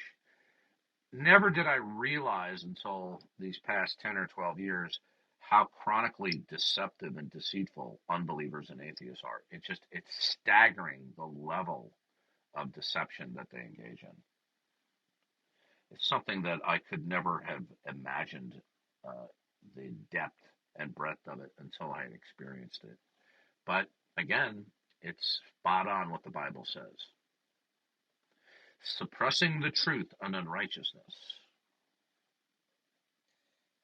What do you think about like purpose when someone is an atheist? Like, what do they go off of? Their vivid imagination. Okay? But you see, even their imagination ultimately is not coherent because it has no metaphysical grounding whatsoever. They claim they're truth seekers, but in their world and not God world, truth is ultimately and in actuality inaccessible and inapprehendable. So they too are whistling past the graveyard. They know that everything they say ultimately is inconsistent with their own system. Because in their system, there is no grounding. There is no ultimate metaphysical background information that provides that things are what they are. Yeah.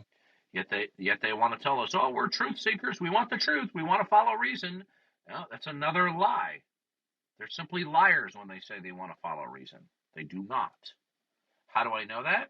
It's because I take what they say, then I ask them carefully worded, narrow-framed reference questions, and they evade. They dodge.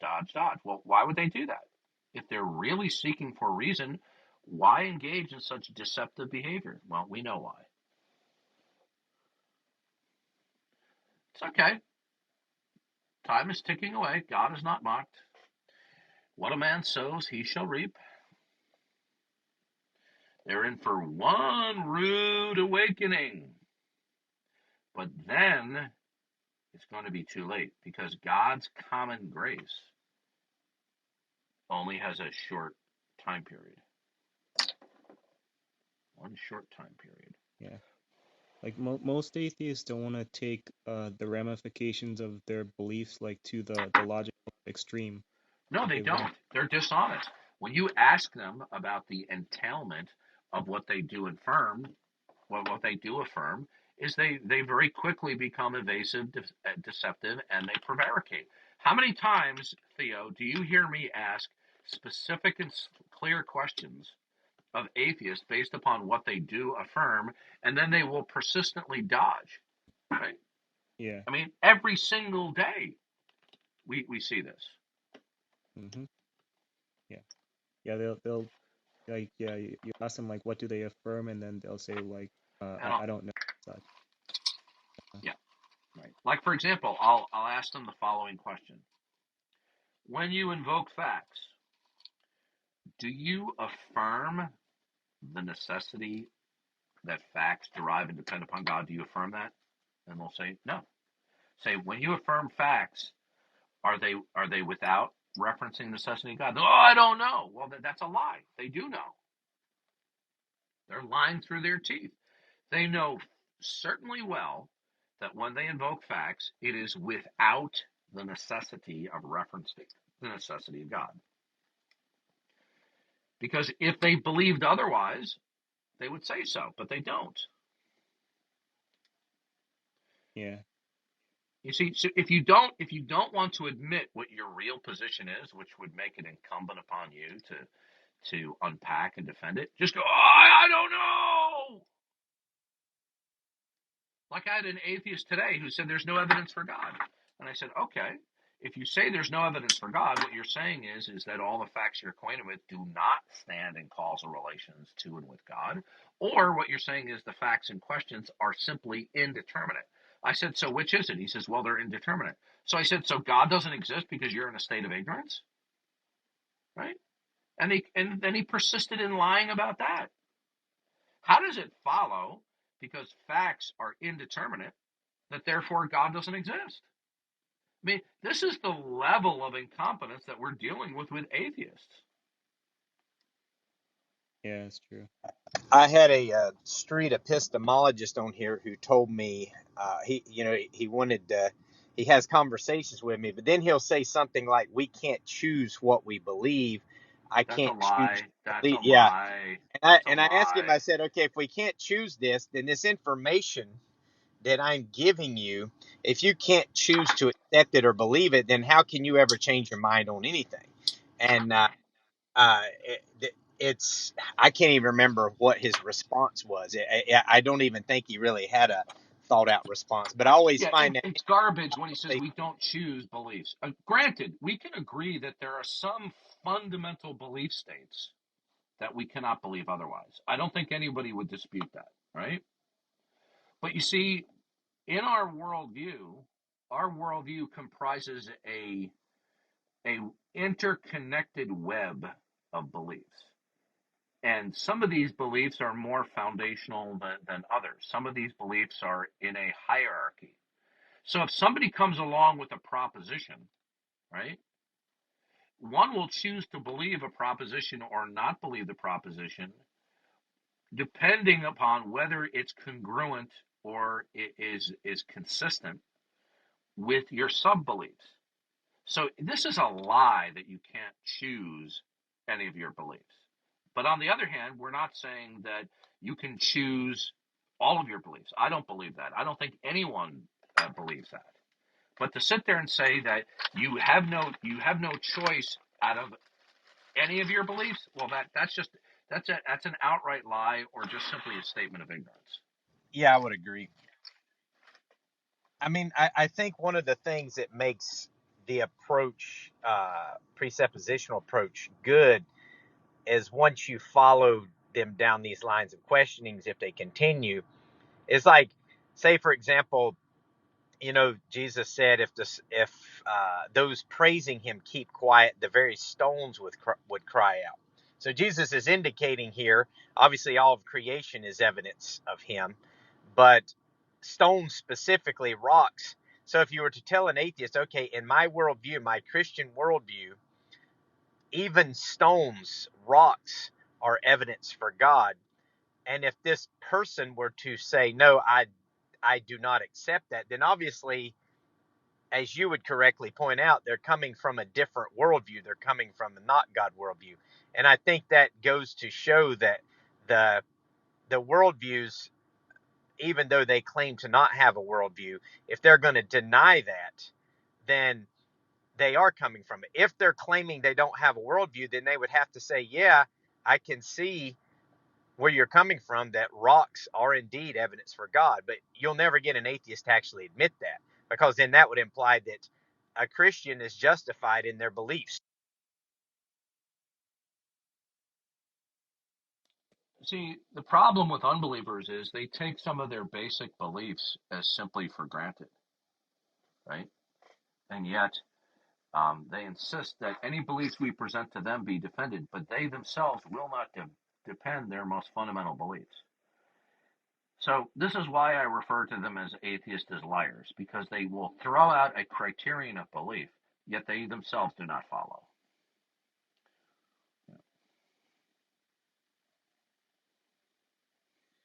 Well, if we have any atheists who are not liars, who want to be truthful, if you want to defend your atheism, if you want to challenge the Christian worldview, you're free to raise your hand. If you're going to come up here and be deceptive and evasive, then you'll be kicked off. So, but this is why we have such few opportunities of people coming in, because most of the time they're just trolls or liars, just looking for a few mature-minded unbelievers, but it's hard to find.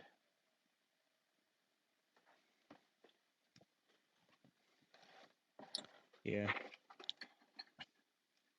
Yeah, I was thinking about like the entailments of atheism, in which tends to hold on to materialism, which is that we're just molecules or matter in motion. And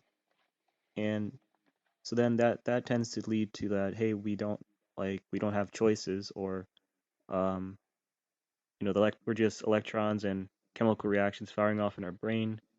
And that leads to where our thoughts are from prior causes. But basically, I guess my overall thing that I was trying to get at is that like atheism tends to entail like hedonism and nihilism, right? So nihilism is like nothing matters, and hedonism is just the pursuit of pleasure alone.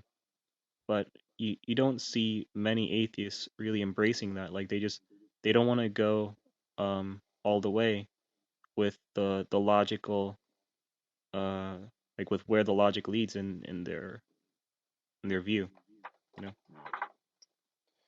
Nope. They're simply completely inconsistent with what they claim to believe. Hey, I know there's something going on here on the Canadian Atheist Forum.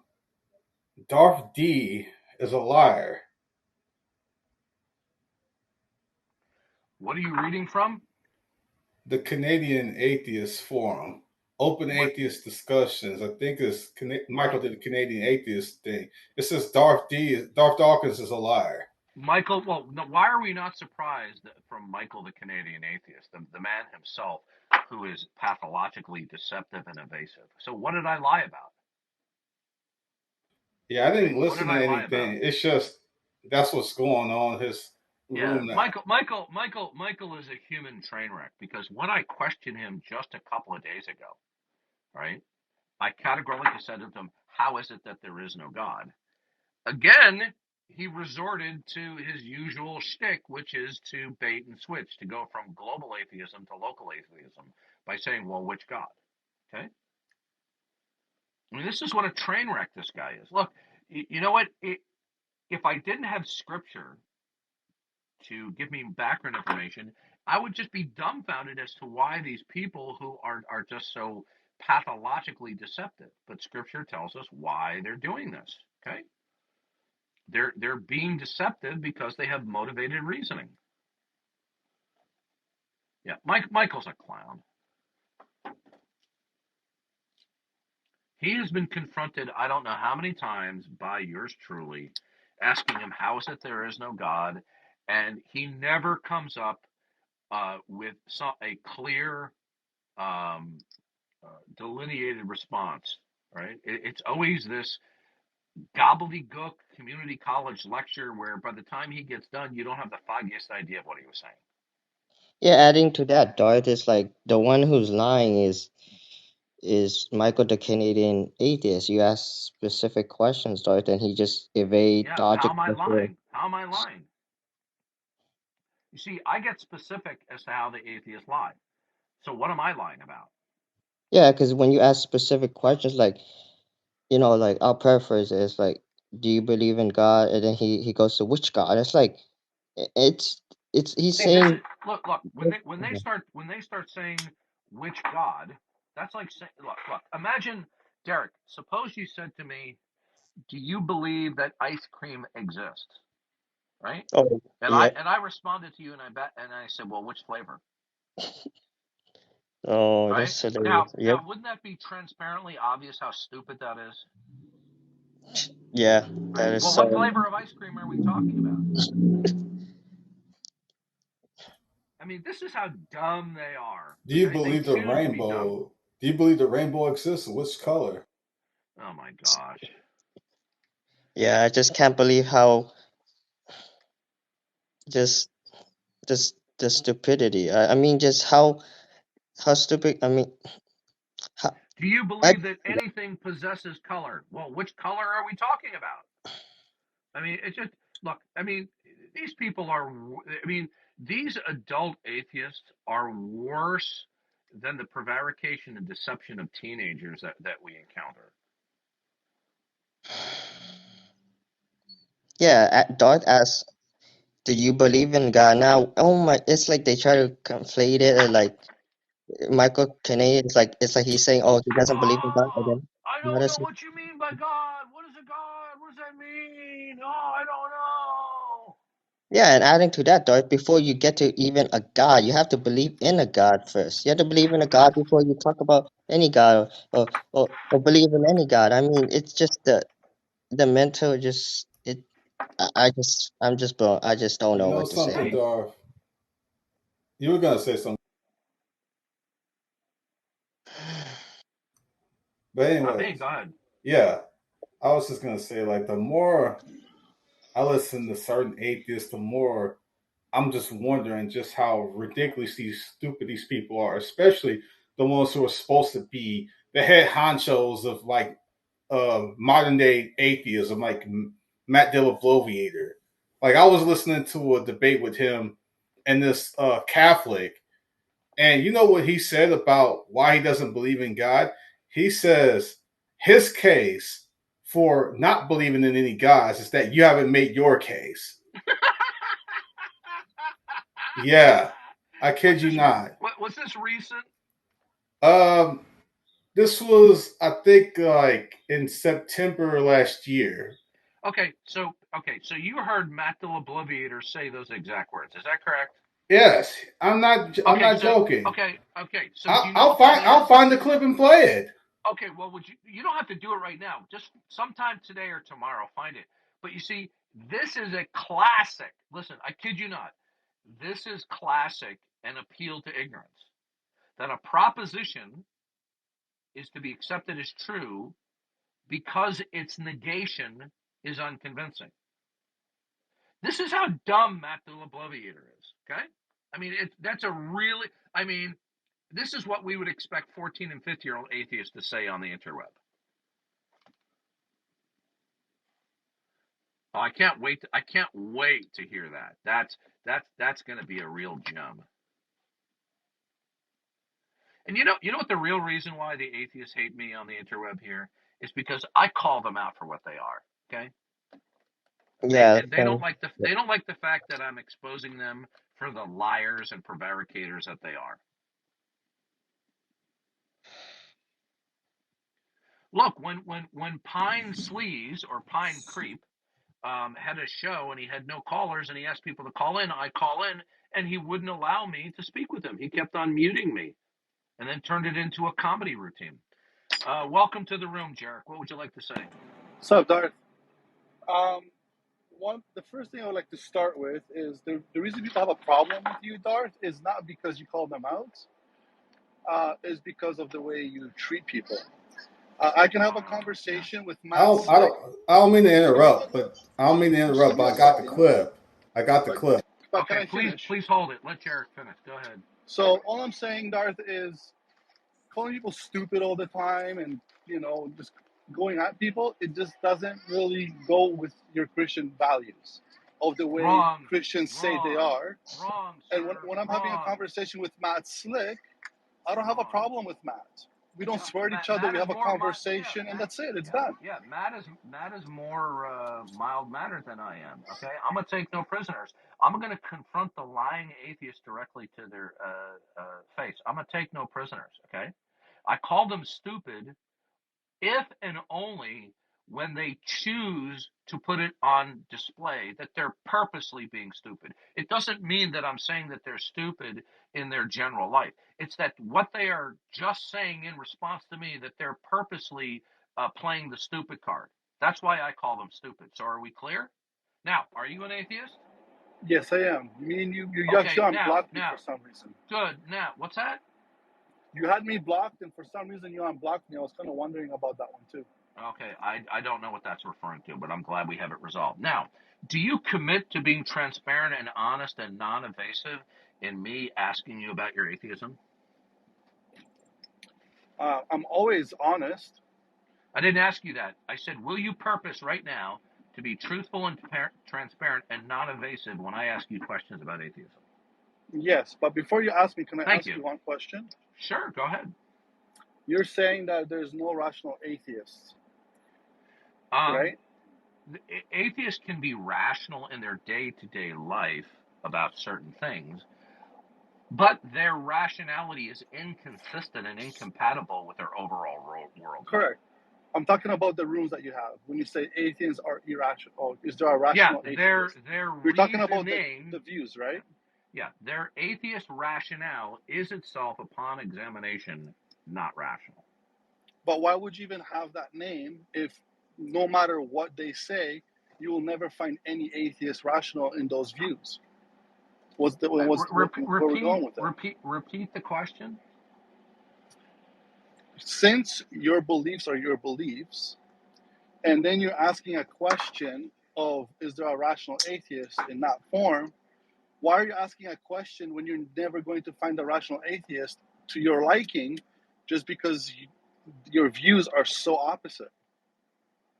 So what's the I'll point of it? never find one. Well, I couldn't find an atheist who was moving in the direction of repentance. That can't happen. What's repentance? Can you explain? It means a radical change of mind, being disposed toward God and the truth.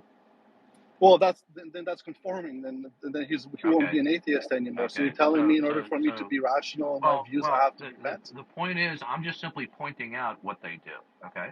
Now, does that mean that some atheists can't be transparent? Like, for example, you're claiming that you purpose to be transparent. Let's see if that holds water. Okay. Now, here's the question: how is it that God does not exist? I have no experiences of the idea that is being spoken of what God is. Okay, that's a non sequitur. Do you know what I mean by that? No, I don't. Okay, a non sequitur is a logical term meaning that does not follow. The fact that How, you don't claim that you don't have experiences, okay, mhm. vis-a-vis God, it doesn't follow from that God doesn't exist. Okay, so I'm not sure what kind of answer you're looking for because that's the reason I Well, don't believe in God. your position is God doesn't exist. Do you have a rational case that God does not exist? What will be rational to you? Dude, stop prevaricating. Give a No, I'm rational. being honest. No, I want you to Darth, give I'm me being your 100% I honest with you want you right to now. give me your justification that God does not exist. Well, I told you, but it's not good enough for you.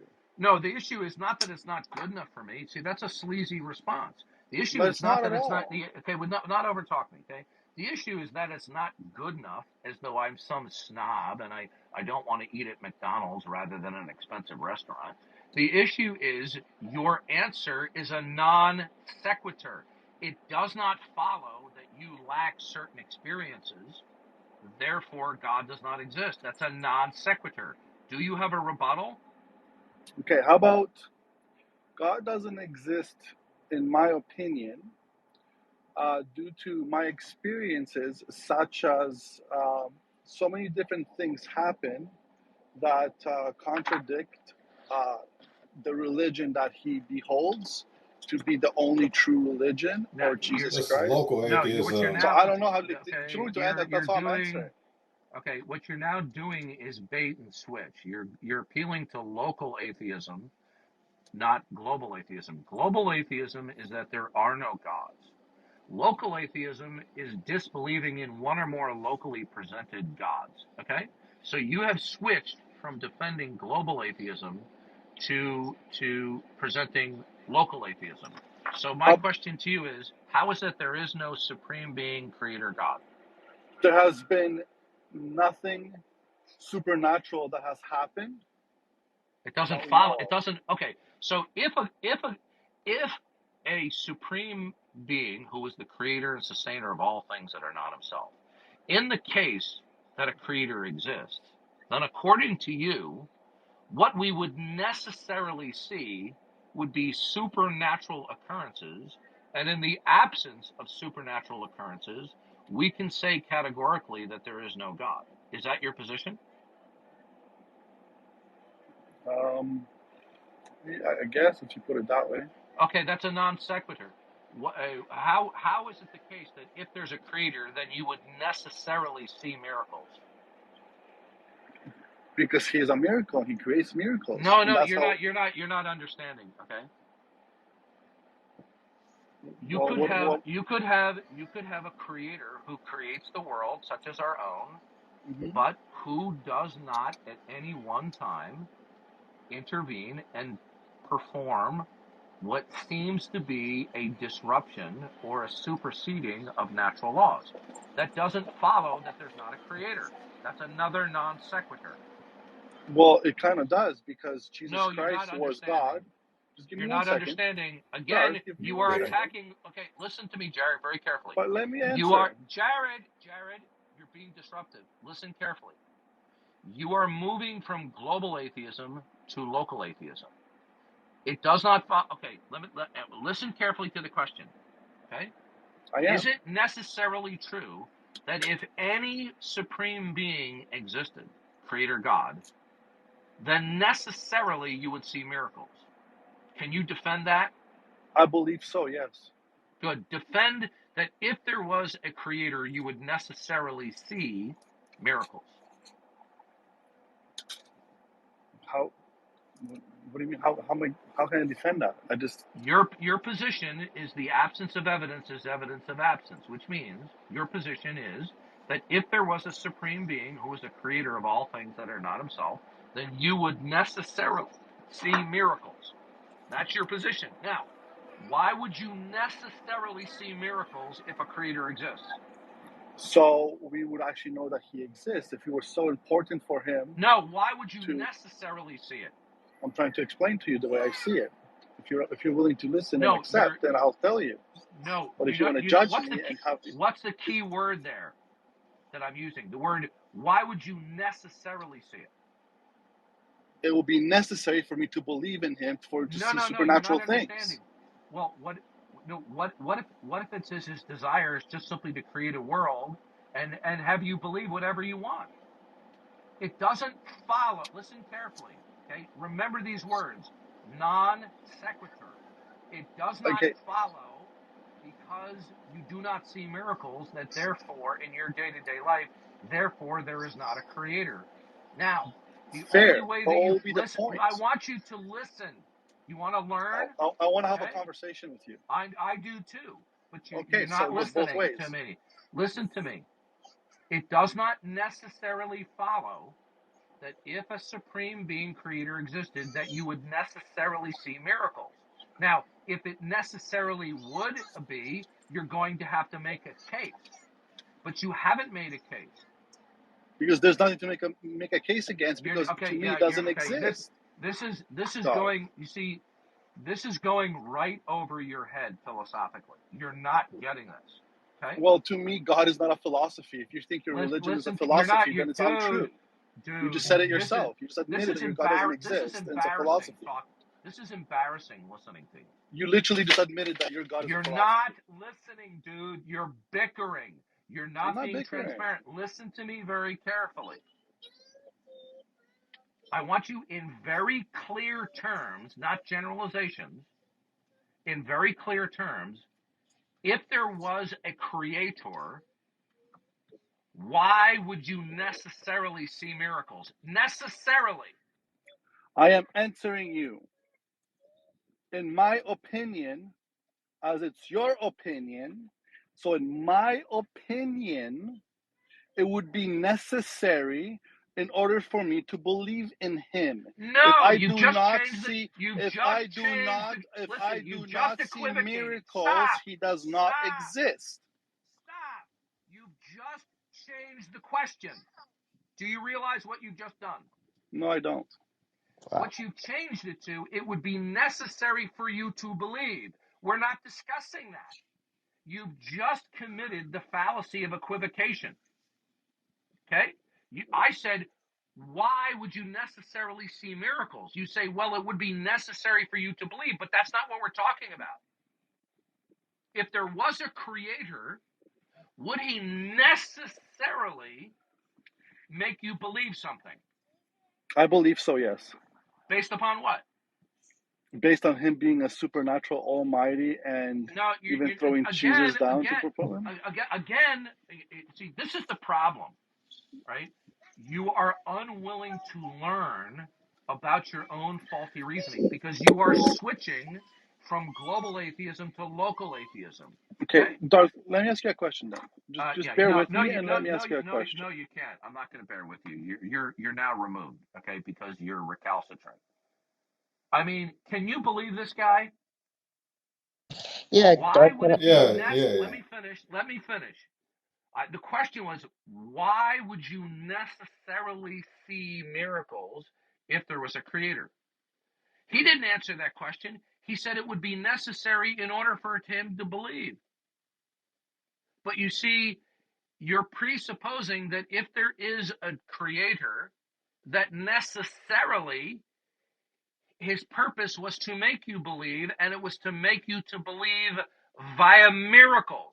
What if it was the case that a creator's purpose was not to make you believe anything? What if it was the Exactly. creator's purpose to make you to believe through non-supernatural occurrences? yep, Exactly. I adding to mean, that, Okay? Darth. I mean, this guy is switching from global to local atheism. Yeah, He's employing non sequiturs. He's equivocating. He's I committing all sorts of fallacies, and it's like he's not even caring. I didn't remove him because we were disagreeing. I removed him because he was unwilling to recognize that he is specifically changing the parameters of the question and answering a question that I did not ask. And 3 or 4 times I made the qualification that he's equivocating.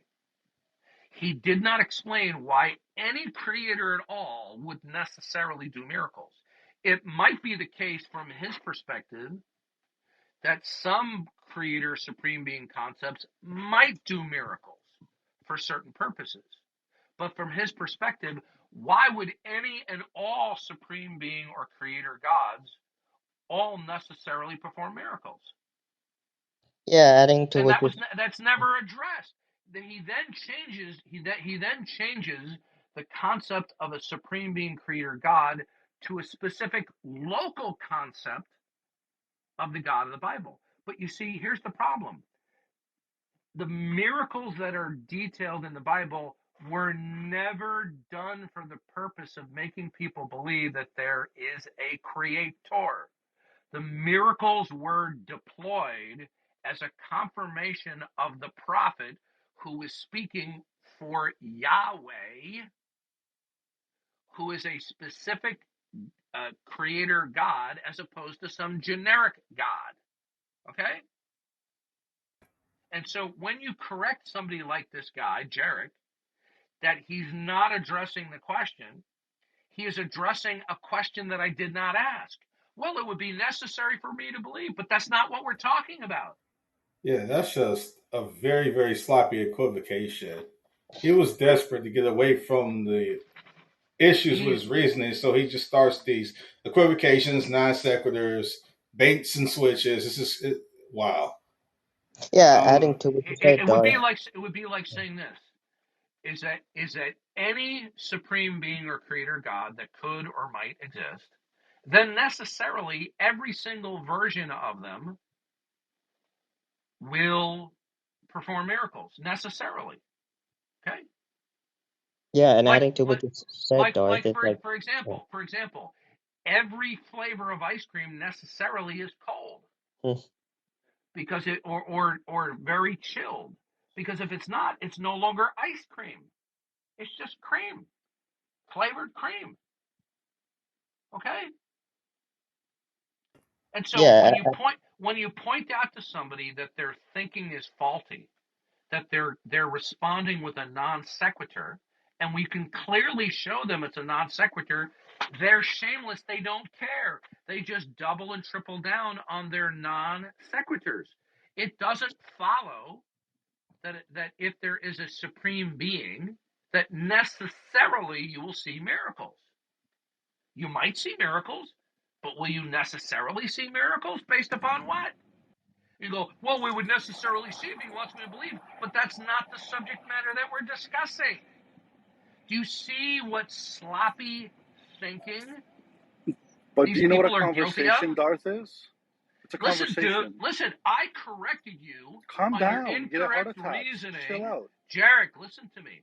I corrected you on your faulty reasoning, and you are unwilling to acknowledge that you committed the fallacy of equivocation. You are switching the topic. Okay? Now, if there is any supreme being at all, why would you necessarily see miracles? Because the only way for us to know they exist is to see a necessary miracle. If they do not have It necessary doesn't follow that miracles, he would then want you to to me know they that don't they exist. exist. You're looking for an answer that I You're cannot only give talking you. about. You're only talking about. You're only talking about. You know, I can't do this with your little kid in the background. Okay. Okay. Now, you are only now talking about a specific flavor of theism where you have a revelatory God.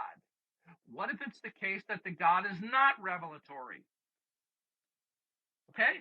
You could have two versions of a supreme being, one that is revelatory and one that is not. Okay? Now, do you want to argue that the only kind of creator that can and does exist is revelatory? Do you want to argue that? Could there be, in your view, conceptually, a non revelatory creator? Can you answer that, please? Hello? Can you define revelatory, please?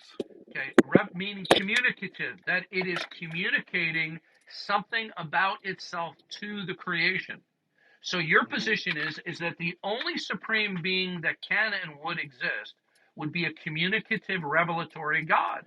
But how would you So, make the case for that? um, You couldn't. how? So how can you make a case against it? You're not understanding, okay? Can we have a concept of a supreme being creator who is not revelatory? Is that an incoherent concept? I believe so. Why? Because as I said, these supreme beings create us for a reason. If they wanted us to, Okay, if they okay, wanted us to really we're done. believe in Listen, them, they would show it. dude, you are ill-equipped to carry on this conversation intellectually. Can I ask you a question, Darth? No, you no no you Are may you no willing no to you be may asked a not. No, question no, that's listen not to me. No, I'm philosophical? unwilling to take your question So you want to because have a you are philosophical unwilling. Okay, conversation goodbye, about a Jared. realistic religion? Goodbye, goodbye. Okay, okay. I would be more than willing to take his questions, but because he is unwilling to even respond to what I'm saying, rather than just rambling, right? That no, I'm not willing to take a question from you because you're not you're not. It's called quid pro quo. You scratch my back, I'll scratch your back. You are unwilling to transparently respond to what I'm saying to you. Okay? Yeah, and adding to what you said, Darth, he wasn't focusing because you asked the same On question. Oh, purpose. yeah, On purpose. yeah, because you're asking, is He it can't necessary? possibly be this stupid. Okay? Now, he was unwilling to be transparent and honest with me. Okay? What he's saying is, indirectly, is that the Mhm. only kind of God that there could be would be a revelatory God. Well, why couldn't there be a non-revelatory God? Why not? Right? Where'd you get the idea that that it is intrinsic to there being a supreme being that it would have to be revelatory? Yeah, relative is kind of like it's relative to me. Revelatory, not Yeah, relative, revelatory. yeah, it's just to me, but not like Look, It's kind of, yeah, it's kind of, yeah, I it's am just, not trying to abuse my moderation status, but no, I no. am not going to put up with this type of adolescent nonsense when people are not going to be transparently honest with me. Okay? Every time I would correct him on something, he would simply ignore it and repeat the same gobbledygook over and over again.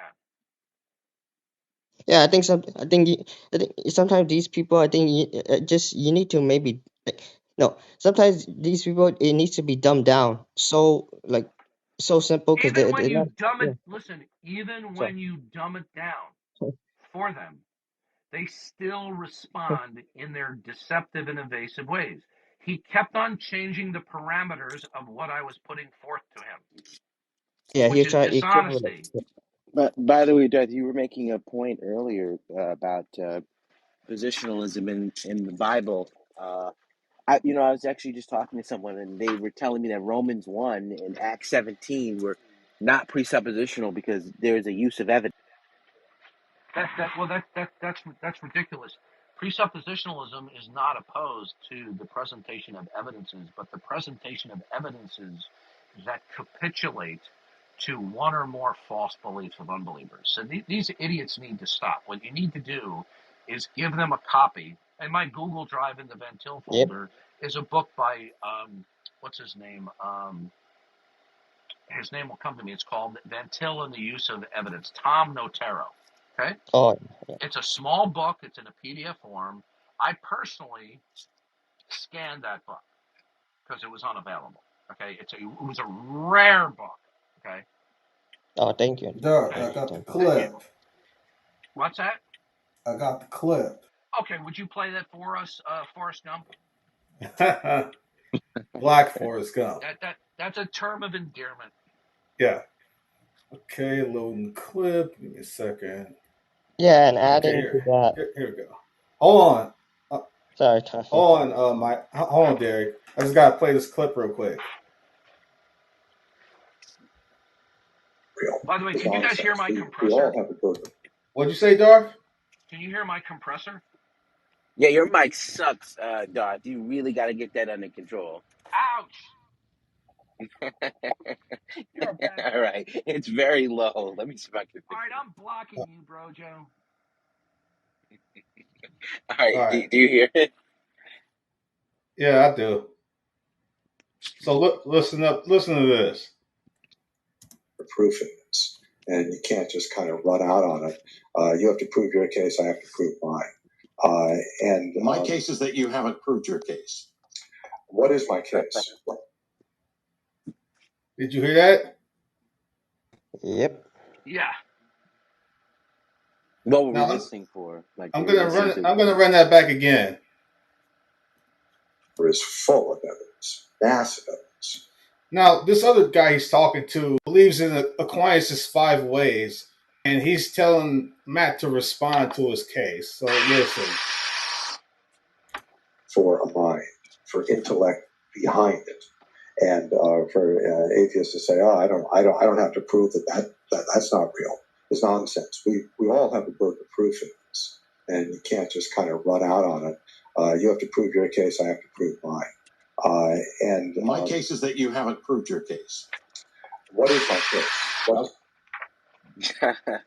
That's that all. That's all you need to know. and Yeah. it's such a Yeah. This is it the little doesn't it game. This doesn't is the game that they play. yeah Okay, it doesn't deal with the atheism is just content. simply their position is atheism is just simply the rejection of an unwarranted case, which is absolutely it's absolutely an appeal to ignorance on their part. Yeah, well, they believe it's the predisposition of humanity, so they don't really have to sort of go against the entire history of humanity and the fact Well, that where'd they get everyone's that? Where'd they worshiping God. Or where? Well, first of all, we can inductively show that that's wrong. It's because most people believe in God. that's exactly right. So, This so is they think one. that they have the burden of proof because they listen to Bill Maher. So, This is one of the anyway, leading voices of atheism saying this. by the way, Well, my response to that guy, listen, because he hides behind this microphone, he won't allow people to confront him or be confrontational. See, I welcome people being confrontational with me. Okay, I welcome it. I'm not afraid.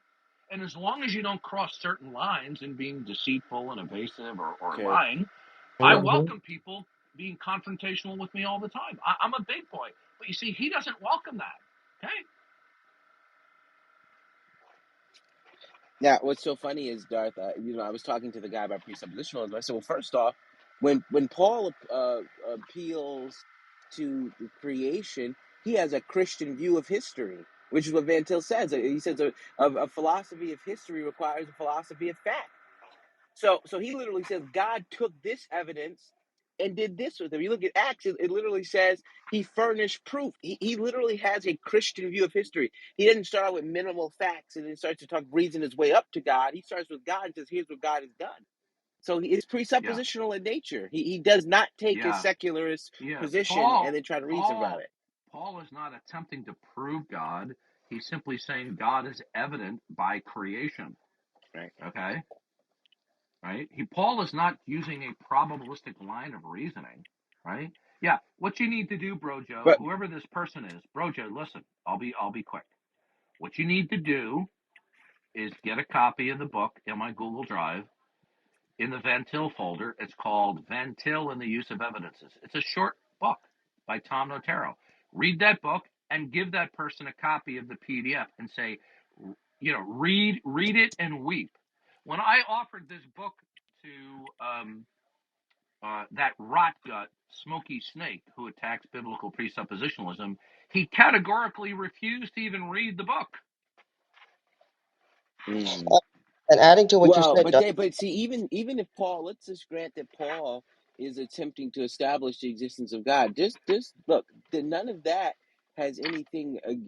The framework in which he presents it is presuppositional because he takes the Christian perspective of history. He looks at their view of history, Acts chapter 7 to the latter half. He says, look, if God is made like this, then there's no way he can be dependent on human hands because God doesn't. He literally goes onto their position and refutes it while showing that the Christian position is the only rational one. So it seems presuppositional to me because he is attempting to persuade the Jews there. He's not talking to atheists.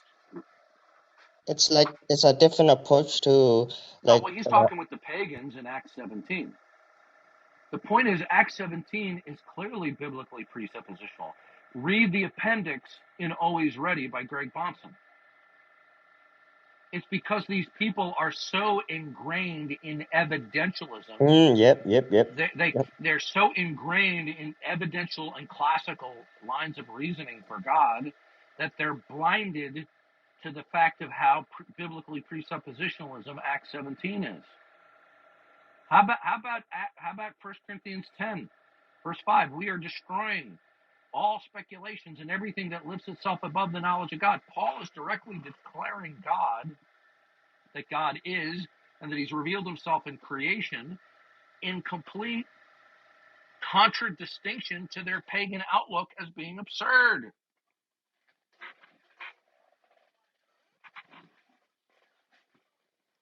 All right, I'm just going to listen in because I'm working right now. So, It's just funny to me. Like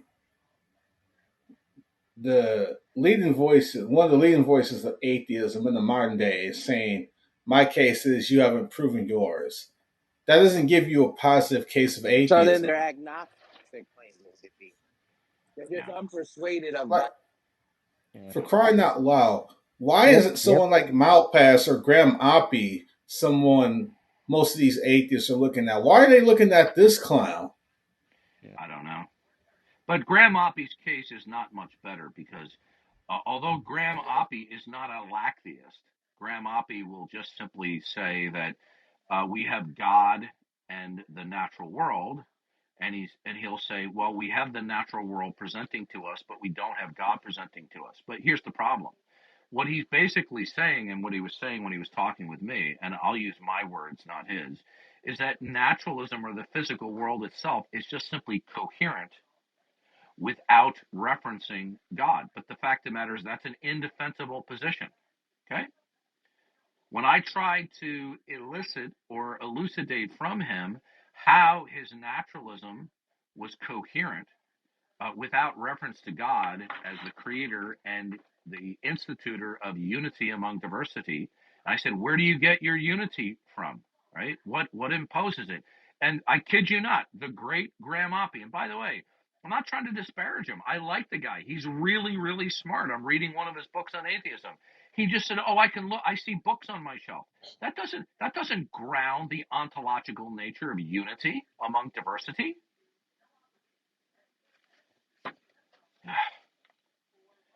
This is why atheism is such a joke. But you see, they don't care how faulty their atheist reasoning is, because they have a prime directive, and their prime directive is they don't want there to be a God.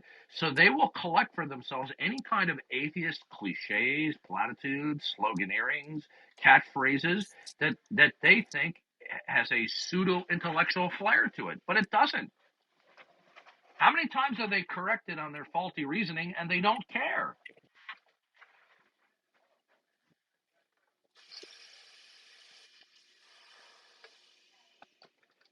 Yeah, like I want to add, like R.C. Sproul's, he's an evidentialist. It's how do I say? It's like he has the best intention. It's just his approach to defending the faith is very how would I say, very, Well, it puts the Christian faith in doubt. I don't know. Well, That's the if best you way I want could to, put. if you want to see a good response to R.C. Sproul, and by the way, R.C. Sproul is a brilliant guy. I like listening to his lectures. I've learned a lot from him.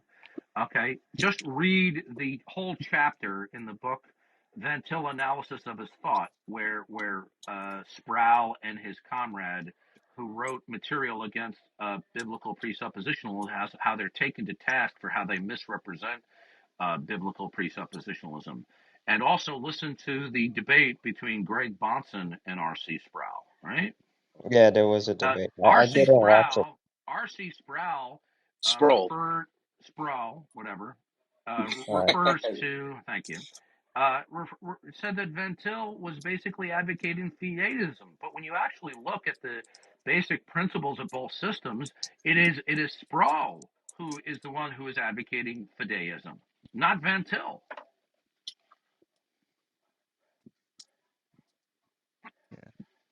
Yeah, because I was, Sproul. yeah, because I was reading, there was a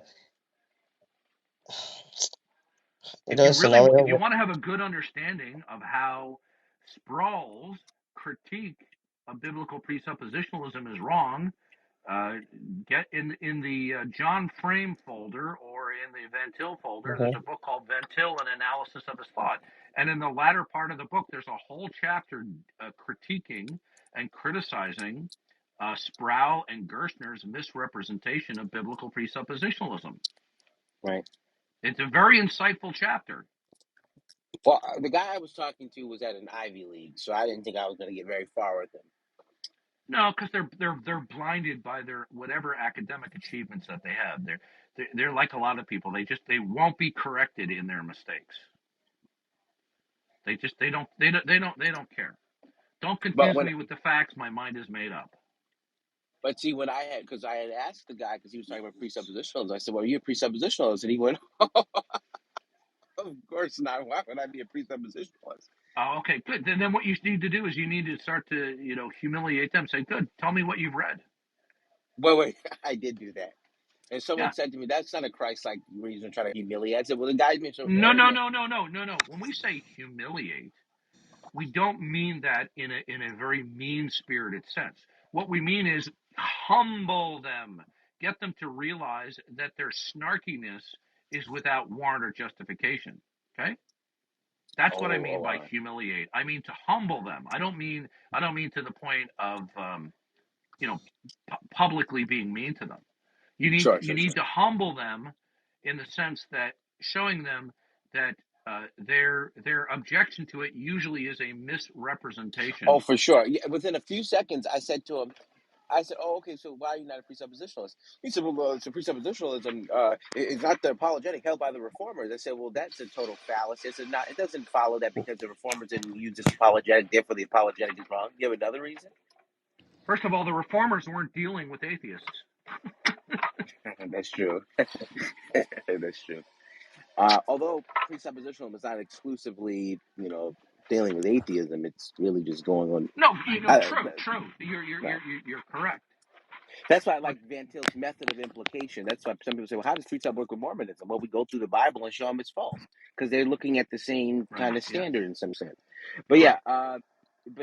so then when he said that, I said, oh, okay. Well, once I refuted that, and then I said, was that, did I say appealed to history or I forget the fallacy I called out. But then I said, oh, okay. Well, why else aren't you presuppositional? Well, presuppositionalism commits to common, circular reasoning fallacy. I mean, it just, and it also denies the use of Uh, evidence, which is against Pauline's okay. principle. Wait a minute. Okay, wait a minute. Wait a minute. Okay. So then, once we're conscious, uh, uh, neurologically of the concept of God, that if we start with basic facts are revelatory of God, and then we realize that God is the necessary precondition of all facts in a transcendental fashion, so you're starting without God, well, then you're guilty of the same circular reasoning you're accusing the presuppositional of. Okay, so these people are hypocrites. Okay, Yeah. Yeah, so So and if you're look, we have if starting with God, if starting with God is to be considered circular reasoning, then starting without God would be just as circular. The fact of the matter is that this type of circular reasoning attack is not applicable because we're not talking about ordinary states of affairs. We're talking about what is transcendentally ultimate. All right? Well, that's the first thing. But the second thing is when we're talking about circularity, what we're simply saying is that you can't have a block by block, brick by brick sort of method. You have to actually reason from one to the other. So I said, well, could you show me how you can prove anything? And within a few seconds, I actually see him start from this real confident, cocky posture to start Exactly. stuttering and switch the conversation. Oh, actually, I said, have you read Van Til's works? Yes, I read Yeah. Defense of the Faith in school. I said, okay, so then you know that he's not against evidence. At some point, I said, dude, I do not think that you know what you're Yeah. talking about. Respectfully, Okay. like Well, with due respect. a lot of times these people are liars and they actually haven't read the things that they claim they read. Or they'll just flip through it. They'll peruse through it. yeah. But we have yeah, Robert practically. on the I Usually don't. what happens is they will be exposed to some academic source that is in hostility or animosity toward presuppositionalism, and then they think that I see. they have an accurate understanding and conceptualization of biblical presuppositionalism when in fact they don't. Hey, can y'all hear me? Is Yeah, my go ahead. Yep. Go ahead. super? Hey, I was told that you wanted to speak to an atheist. Sure. Uh, Can you uh, just give me 30 seconds here? I got to do something. I'm working, but I'll oh, be right with sure, you. by all means. I've got time. I'm off today, so I've got a little while before I have to do anything else. Okay. Yeah. yeah. But yeah, you're okay. So now, yeah, that's how I have to explain it because someone said to me, "Well, why do you have to make your intent to humble him?" I'm like, "Well, if you're gonna be that arrogant about your position, then I'd like to see you defend it."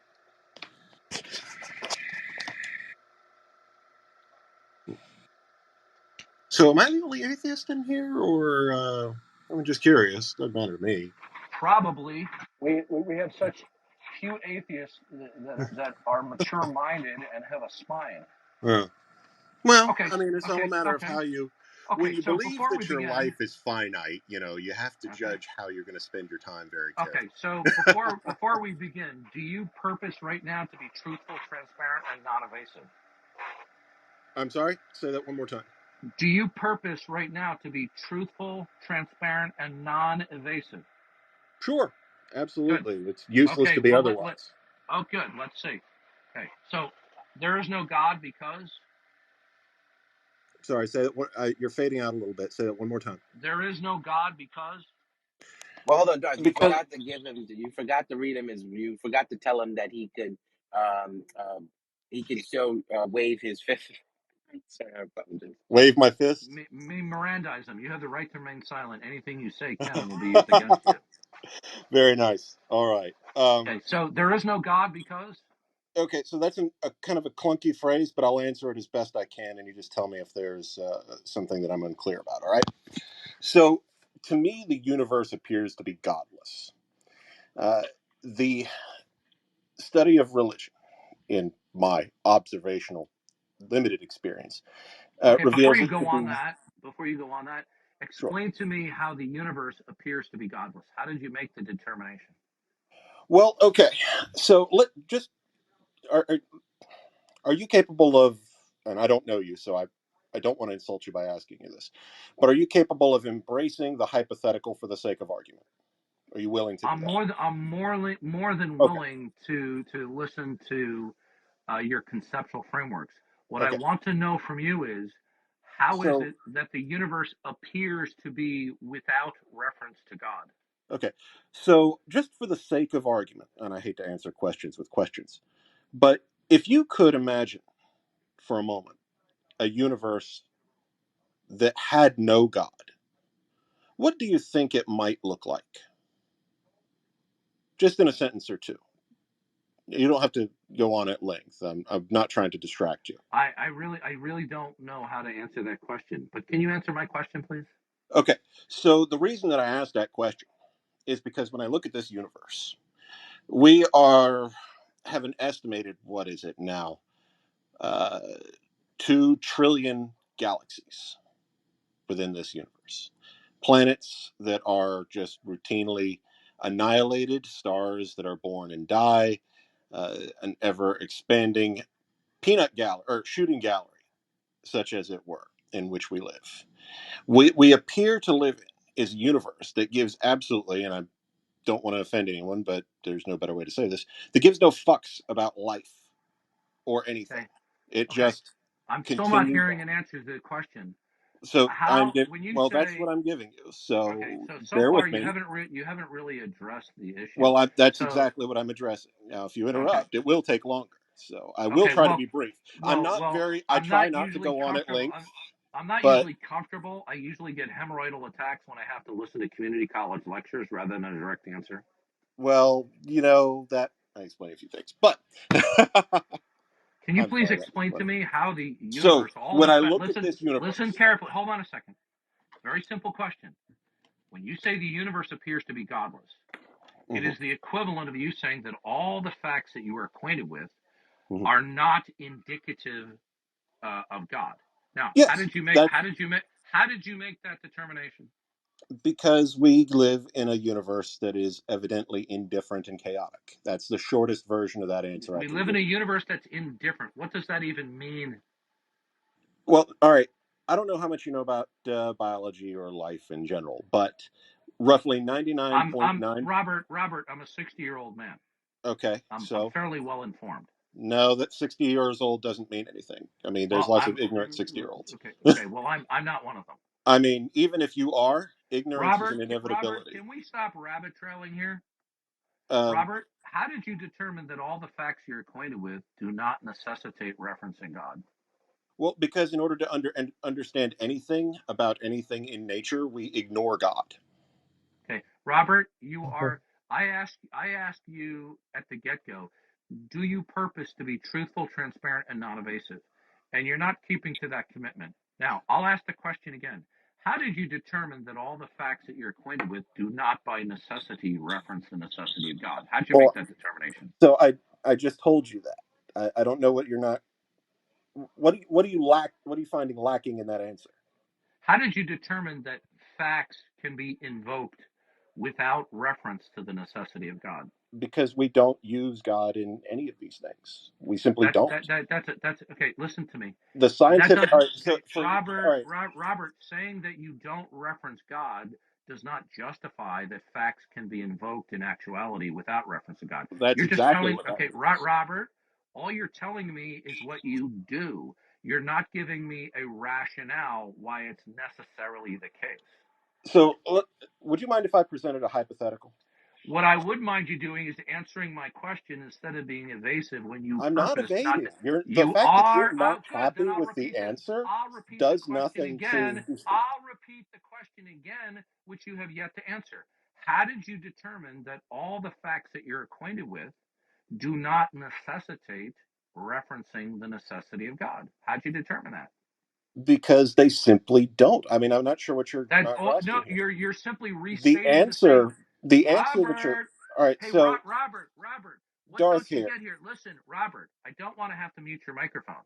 You are simply repeating the same claim. I'm not asking you to repeat the same claim in different words. Mm. How did you determine that facts exist without causal relations to God? How did you Because determine a that? fact does not automatically mean God. Like, How did you determine that? could you give me an example of a fact that you would Robert, want me to address? Robert, That might make this Robert, easier. Robert, in your answering the question about your position, it's not incumbent upon you to tell me, for me to tell you what I think. Now, No, no, no. how That's did not what you I'm listen, asking. Robert? You're bickering now. Robert, how did you determine, or let me put it this way, have you determined that facts do not stand in causal relations to God? Have you made that determination? Yes, I would say so. And how did you make, what do facts ultimately derive from that's not God? Well, a fact is just a data point. For example, And to my right, Robert, did you Darth, take your it's really Ritalin hard to today? get an explanation out if you're going to keep interrupting No, the and saying my problem name is over and over again. you keep on responding with diversionary All tactics. right, so That's why I interject. you're not letting me Robert, very respond. carefully. So repeating my name ad infinitum is not going Robert, to I'm help going you. to repeat your name like I'm a school teacher and you're Well, a you're not a school recalcitrant student. teacher, and you're not Okay, particularly good. good at And that. if you're an So, adult, I expect you to act like one. That's well, why then I stop purpose. interrupting and Good. let me answer your Robert, I'm going to questions. interrupt you when you keep on dodging. Now, I Robert, can't here's really dodge if simple. I can't even answer. Robert, Let I'll me give shut you up an in a example second. of a fact, and you tell me where the Robert, problem do you is. want me to kick you off the stage? Do you want an answer or not? Do you want me to kick you off the stage, Look, Robert? I don't really care. You asked for Good. somebody to Okay. come Good. here. Yeah. I expected. You see, you started off in a good foot, pretending that you were going to be mature, but you're not. You're just defiant. Listen carefully, and I will shut up. So far, you have not committed to your purpose that you would not be evasive. Listen carefully. You say that facts do not stand in causal relations to God as the ultimate source. I don't Then know I of any want of to them. then I want to know, how did you determine what is the ultimate source that facts derive from? That's not God. How did you determine that? Well, the facts derive from reality. They're data points. Let me give Reality you an is an example. abstraction, my friend. Let me give you an example. Did you hear me say the word ultimate? All right. So, what's the difference Okay. between an Okay. ultimate fact and just an ordinary fact? Robert, what something is ultimate Hmm. if and only if it is self-contained, unconditionally non-dependent and derivative, and everything that is not itself derives and depends upon it. Now, your position Hmm. is that God does not exist. God is not ultimate, meaning that all things do not stand in causal relations to God. Now, is that true because there's something else that is ultimate that's not God? Or is it your position that nothing is in fact ultimate, that everything derives from? Well, I try to remain open minded on as much as possible. I Now, I asked you an am. either or question, Robert. All right. So, my answer to that is that while I do try to remain open to anything, I would go so far as to say, and I'm in a minority in atheists in Did I this ask you an respect. either or question, Robert? Sorry? Did I ask you an either or question? Yeah, What more was the or less. question I asked you, Robert? You were asking if there was, if there was no God for, I'm sorry, I can't remember the exact way you put it, So you see, but you're pretending like you're paying attention to my question, I am but paying you're attention. segueing. Please don't overtalk me while I'm speaking. Okay? Really? Don't Really, be a really. hypocrite. Really? Robert, the reason why I'm constantly interjecting with you is because you're chronically being evasive. Listen I'm not carefully. being evasive. I'll You won't let repeat an the answer question go for again. more than 13 seconds. Robert, I know the atheist scoundrels out there who record these and put on YouTube love the fireworks. But if you could act like a human being for a moment and respond to what I'm saying instead of a bickering little child. Now Okay, listen to so me very Darth, being carefully. insulting doesn't Robert, help you. okay, what it does help me do is point out your bad conduct, which Well, I will tell you to your face. Now, Robert, I mean, shut you're up the while one I'm interrupting. talking. Robert, shut up while I'm talking. Uh, Now, don't Robert, talk I to me asked like you. that. I'm not your Be quiet, child. Okay, I'm Robert. not your boy. goodbye. Okay, hey, So Robert, behave yourself. don't let the door hit you on the way out. Okay, goodbye, Robert. Okay, good. Another evasive, lying, deceptive atheist. Why did I kept on interjecting? Because all we're getting is these community college lectures that are rabbit trailing and not addressing. You'll notice when I said to him, what was the question that I just asked you? He couldn't even repeat it. Robert, did I just ask you an either or question?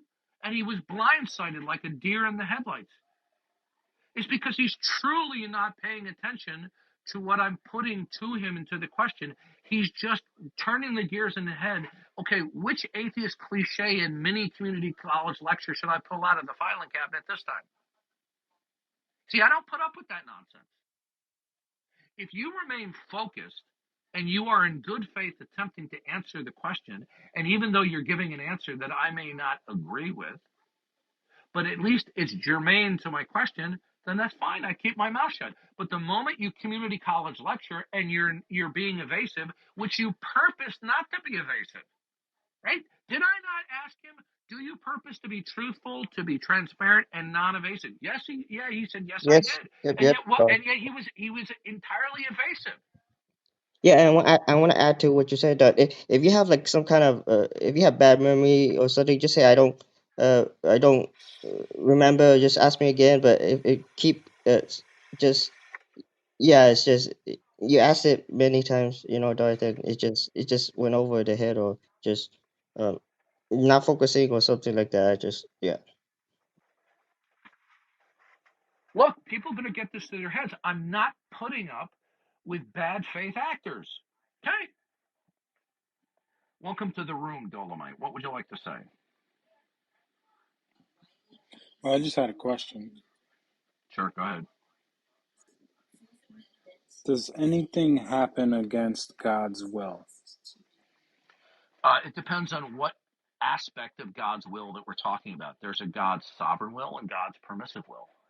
Okay? It was God's permissive will that Adam and Eve not eat of the tree of the knowledge of evil. Okay? So there are different aspects to God's will. Just like a parent can have a will with their little children, where they will that something will or will not take place. And other times they'll have a permissive will, where they wish that their child does X, but they will permit their child to do otherwise. Okay? And we see this clearly in the Bible. Does that answer your question? Kind of. And I was kind of more asking if anything happens against his will. So it's even if it's permissive or decretive, I Well, of guess you course it said. did. God's will, he said to Adam and Eve, do not eat of the tree of the knowledge of evil. God gave a command. And it was his will not to have it for them to eat of the tree of the knowledge of good and evil.